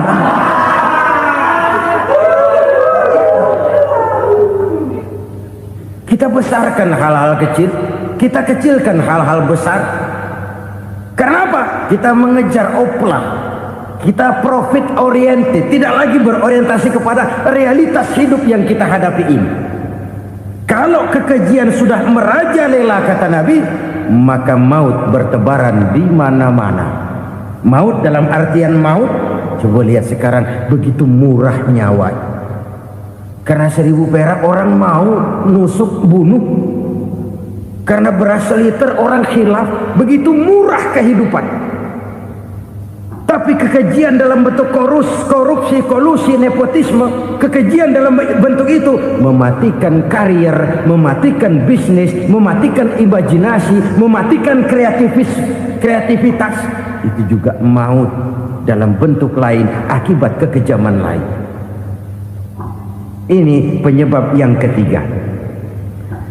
Yang keempat, penyebab bencana menurut baginda Rasul, wala tuffiful mikyala illa muni'un nabat. Apabila timbangan sudah dicurangi, maka tercegahlah tumbuh-tumbuhan. Apabila timbangan sudah mulai curang, maka terjadilah musim paceklik. Apabila bisnis sudah bergaya mafia tadi itu, kecurangan-kecurangan terjadi, tender di balik pintu, yang dimenangkan cuma kelompok-kelompok yang bisa memberikan presentasi yang besar, muni'un nabat, terjadilah paceklik. Paceklik, panen gagal, wereng ya wereng, kemarau panjang it's okay, air sulit iya, tetapi kan semua itu ada yang ngatur. Kemarau ada yang ngatur, belalang itu ada yang ngatur, air itu juga ada yang ngatur. Yang ngatur itu yang serba maha. Kalau ia murka melihat kecurangan timbangan, Allah itu kalau murka kan gampang saja, tinggal komandoin balang, lang hancurin tuh sawah. Konvoy belalang, konvoy. Allah tinggal ngutik angin El Nino, mampir lo ke Indonesia. Hujan nggak turun-turun, kemarau panjang. Jadi kalau musim kemarau kan namanya anginnya El Nino. Kalau musim hujan anginnya namanya La Nina. Cakep namanya, kejem orangnya. Saudara lihat Cina sekarang sedang kena La Nina, banjir besar, ribuan orang meninggal. Dia mah ribuan mati kagak berasa, rakyatnya miliaran. Bangladesh lagi ngalami La Nina, India lagi ngalami La Nina. Angin, hujan, kemarau, belalang, itu kan ada yang ngendaliin. Kuncinya bukan di belalangnya, kuncinya bukan di peredaran matahari berputar, kuncinya di atas yang mengatur semua itu. Kalau timbangan sudah mulai curang, pengusaha sudah nggak mau jujur, apa nggak bikin perut jadi mual. Begitu rakyat antri sembako pingsan nggak dapat beras, sementara beras ditumpuk-tumpuk sampai membusuk. Kemana hati nuraninya?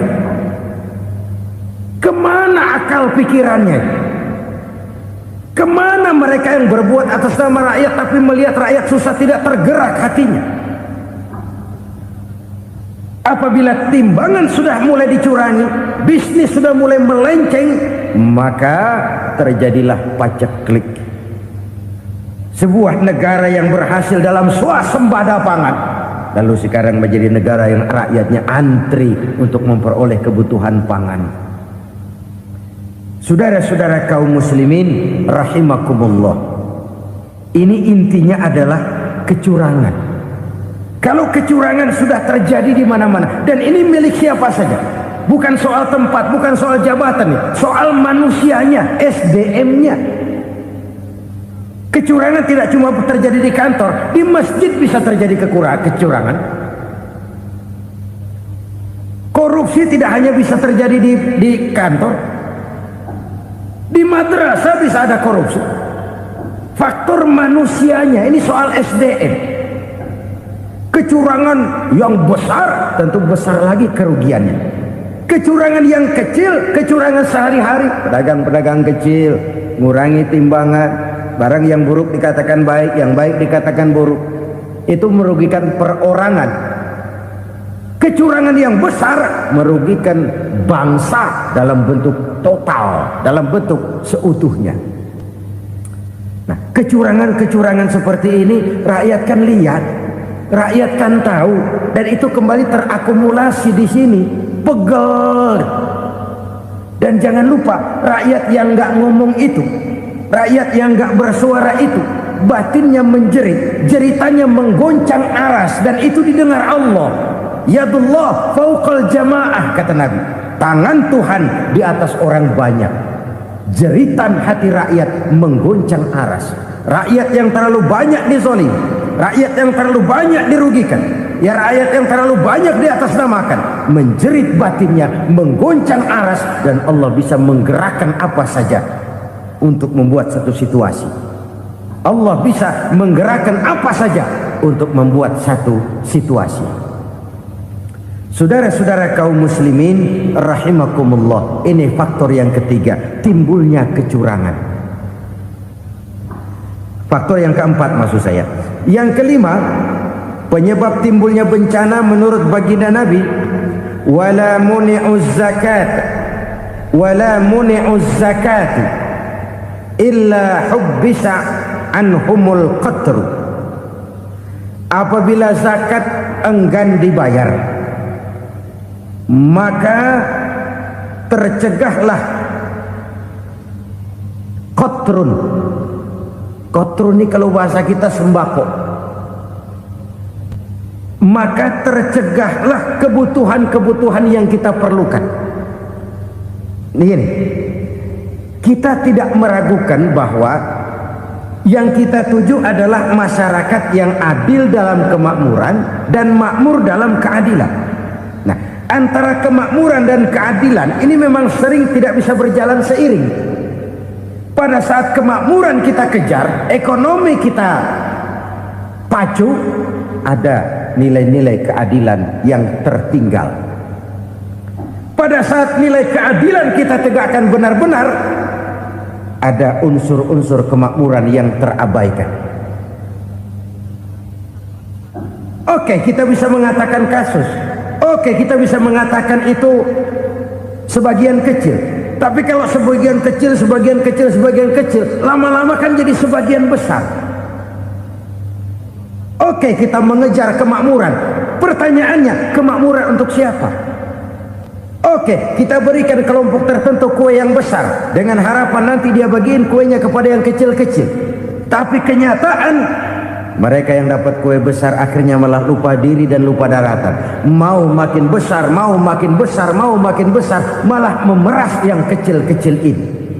Sekarang kan yang kecil modali yang besar. Ramai-ramai buka bank, ternyata kamuflase. Uang banknya untuk kredit perusahaannya sendiri. Nasabahnya rakyat kecil. Artinya apa? Rakyat kecil disuruh modalin orang yang udah gede. Ini kan sumber geledek urusan.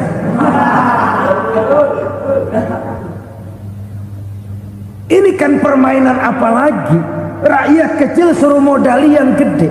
Nasabahnya rakyat kecil, kumpulkan uangnya di bank, kucurkan kredit kepada perusahaannya sendiri. Bukankah itu rakyat kecil suruh modali yang gede?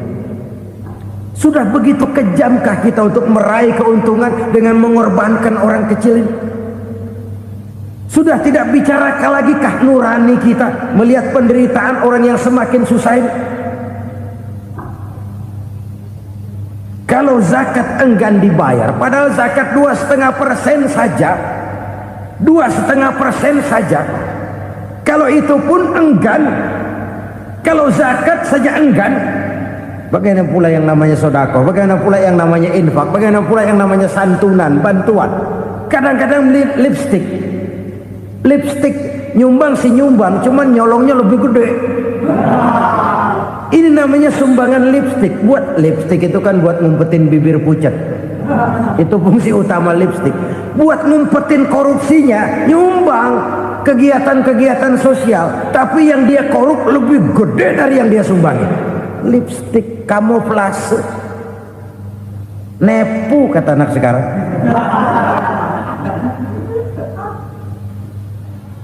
Saudara-saudara kaum muslimin rahimakumullah, demikian berat kewajiban zakat ini sampai di zaman Sayyidina Abu Bakar pernah keluar komando perangi orang yang enggan membayar zakat. Perangi, karena fungsi zakat adalah menjembatani antara si kaya dengan si miskin. Bahwa ada kemiskinan itu Qur'ani. Allah menyatakan, aku melebihkan rezeki sebagian kamu dari yang lain. Ini kan kesenjangan. Allah melebihkan rezeki sebagian kamu dari yang lain. Ada itu. Tetapi itu berjalan secara nature. Nah, kalau direkayasa, yang kaya semakin kaya, yang miskin semakin terpuruk, yang sudah besar dapat proyek besar, yang kecil dapat tetelan. Ini kan rekayasa namanya. Kesenjangan yang direkayasa ini yang kita harus kikis. Nah, fungsi zakat menjembatani dari sisi sosial. Dari sisi pribadi, Nabi berpesan, zakku amwalakum biz zakat. Bersihkan hartamu dengan zakat. Sekarang ada istilah nyuci uang hasil korupsi itu bisa dicuci, dijadikan uang bersih, bukan pakai rinso, bukan, pakai politiknya koruptor, diolah sedemikian rupa sehingga jadi uang resmi, sudah memutik. Itu termasuk yang disebut kejahatan kerah putih, white collar crime, kejahatan kerah putih, kejahatan pakai dasi, kejahatan kelas kakap. Makanya orang mendingan goblok kagak bener daripada pinter kagak bener. Goblok kagak bener itu gampang ngurusinnya, pinter kagak bener ini yang berabe bener ngurusinnya.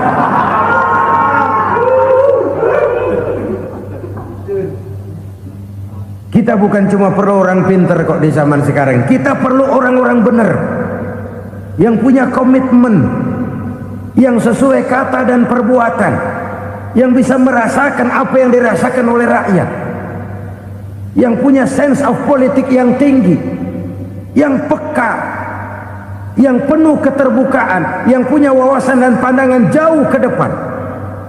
Dari sisi pribadi, zakat itu membersihkan harta kita. Ya, dia tercampur dengan yang subuhat, dia bahkan mungkin tercampur dengan sedikit-sedikit yang haram. Itu zakku amwalakum biz zakat. Bersihkan hartamu dengan zakat itu. Pada sisi sosial ia menjembatani, pada sisi pribadi ia membersihkan harta kita. Karena itu kalau kita minta berdoa minta rezeki, syarat rezeki itu halalan thayyiban wasi'an. Nggak pernah kurang dari tiga itu. Halal, bagus, banyak. Halal, bagus, tapi sedikit, susah ngaturnya. Halal, banyak, tapi kurang bagus, buat apaan? Bagus, banyak, tapi haram, enggak ada artinya. Sebab kata Imamul Ghazali, kalau kau terlalu suka memakan makanan yang haram, dikunyah masuk ke dalam perut besar, digiling oleh perut besar, menghasilkan energi, menggerakkan sel-sel pembuluh saraf, kau juga akan cenderung berpikir yang haram. Kalau sudah cenderung berpikir yang haram, perbuatan pun akan mengarah kepada perbuatan-perbuatan yang haram. Dulu waktu kelompok Jimbaran 200 konglomerat Indonesia kumpul dihimbau supaya sekian persen kasih pengusaha-pengusaha lemah. Itu kan cuma sekedar belas kasihan, tidak banyak menolong keadaan. Dan bukan itu yang diperlukan pengusaha-pengusaha kecil. Yang diperlukan adalah berikan kami kesempatan seperti mereka dapat kesempatan. Berikan kami peluang seperti mereka juga dikasih peluang. Kalau cuma dikasih 100 juta, 200 juta hari ini, usaha kami nggak ada prospeknya, peluang kagak ada, kan sama juga bohong. Diceburin ke kali, disuruh berenang, tangan diikat, mendingan mampusin ketahuan. Ayo berenang, berlomba, tangan diikat, kaki diikat. Sama saja nyuruh mati. Jadi jangan kasih ikannya, kasih kailnya. Yang diperlukan pengusaha kecil menengah ke bawah itu bukan cuma sekedar belas kasih dari konglomerat besar. Berikan kami peluang seperti mereka juga dapat peluang. Berikan kami kesempatan seperti mereka dapat kesempatan. Berikan kami kredit dengan kemudahan seperti mereka juga kalau minta kredit begitu mudahnya. Menciptakan peluang dan kesempatan, pemerataan. Bukan menciptakan manusia Indonesia dengan standar ekonomi yang sama. Semua rumahnya harus sama, semua punya mobil. Itu sih kebersamaan bebek. Bebek, coba lihat bebek. Satu ngalor semua. Satu ngidul semua. Kebersamaan bukan itu. Kebersamaan adalah menciptakan peluang. Kalau yang kaya bisa semakin kaya, kenapa yang miskin tidak bisa ikut naik jadi sedikit kaya? Kalau pengusaha yang sudah kuat bisa bertambah menjadi kuat dengan proyek mega proyek, kenapa yang menengah tidak bisa ikut menjadi kuat? Dan kenapa kekejian itu merajalela? Kita dengar lewat berita-berita PLN tekor, PLN hutang. Kenapa?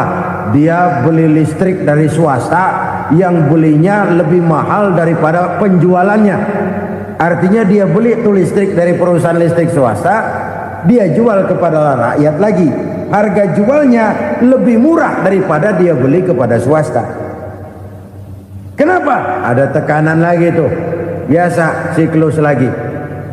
Hukum Boyle. Atas neken, paling bawah gepeng. Ya kita nih rakyat kecil, emang nasibnya gepeng terus.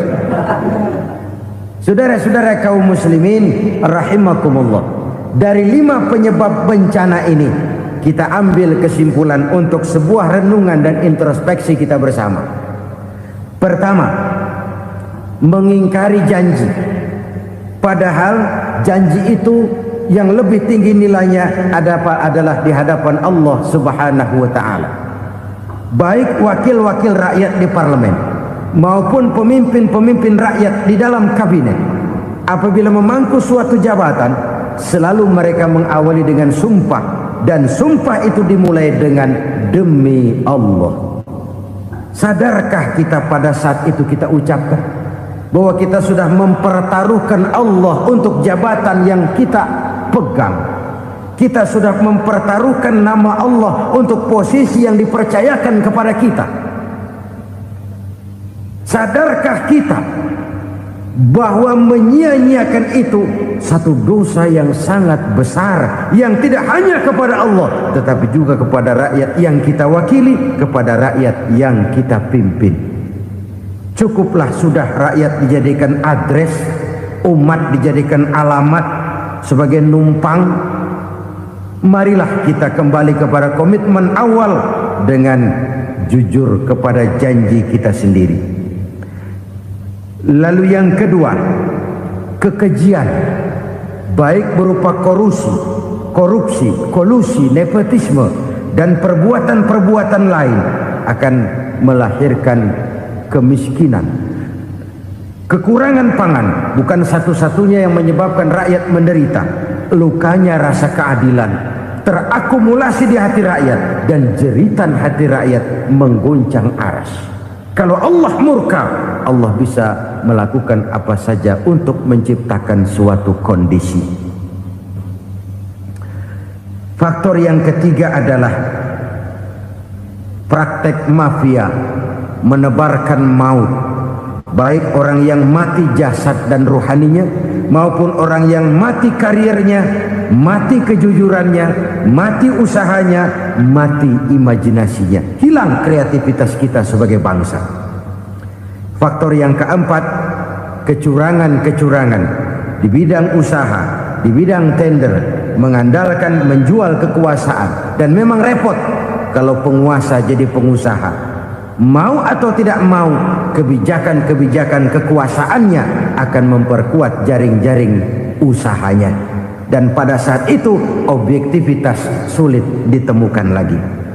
Lalu yang kelima, keengganan membayar zakat, menumpuknya kekayaan negara pada kelompok-kelompok tertentu, ini akan melahirkan paceklik yang berkepanjangan.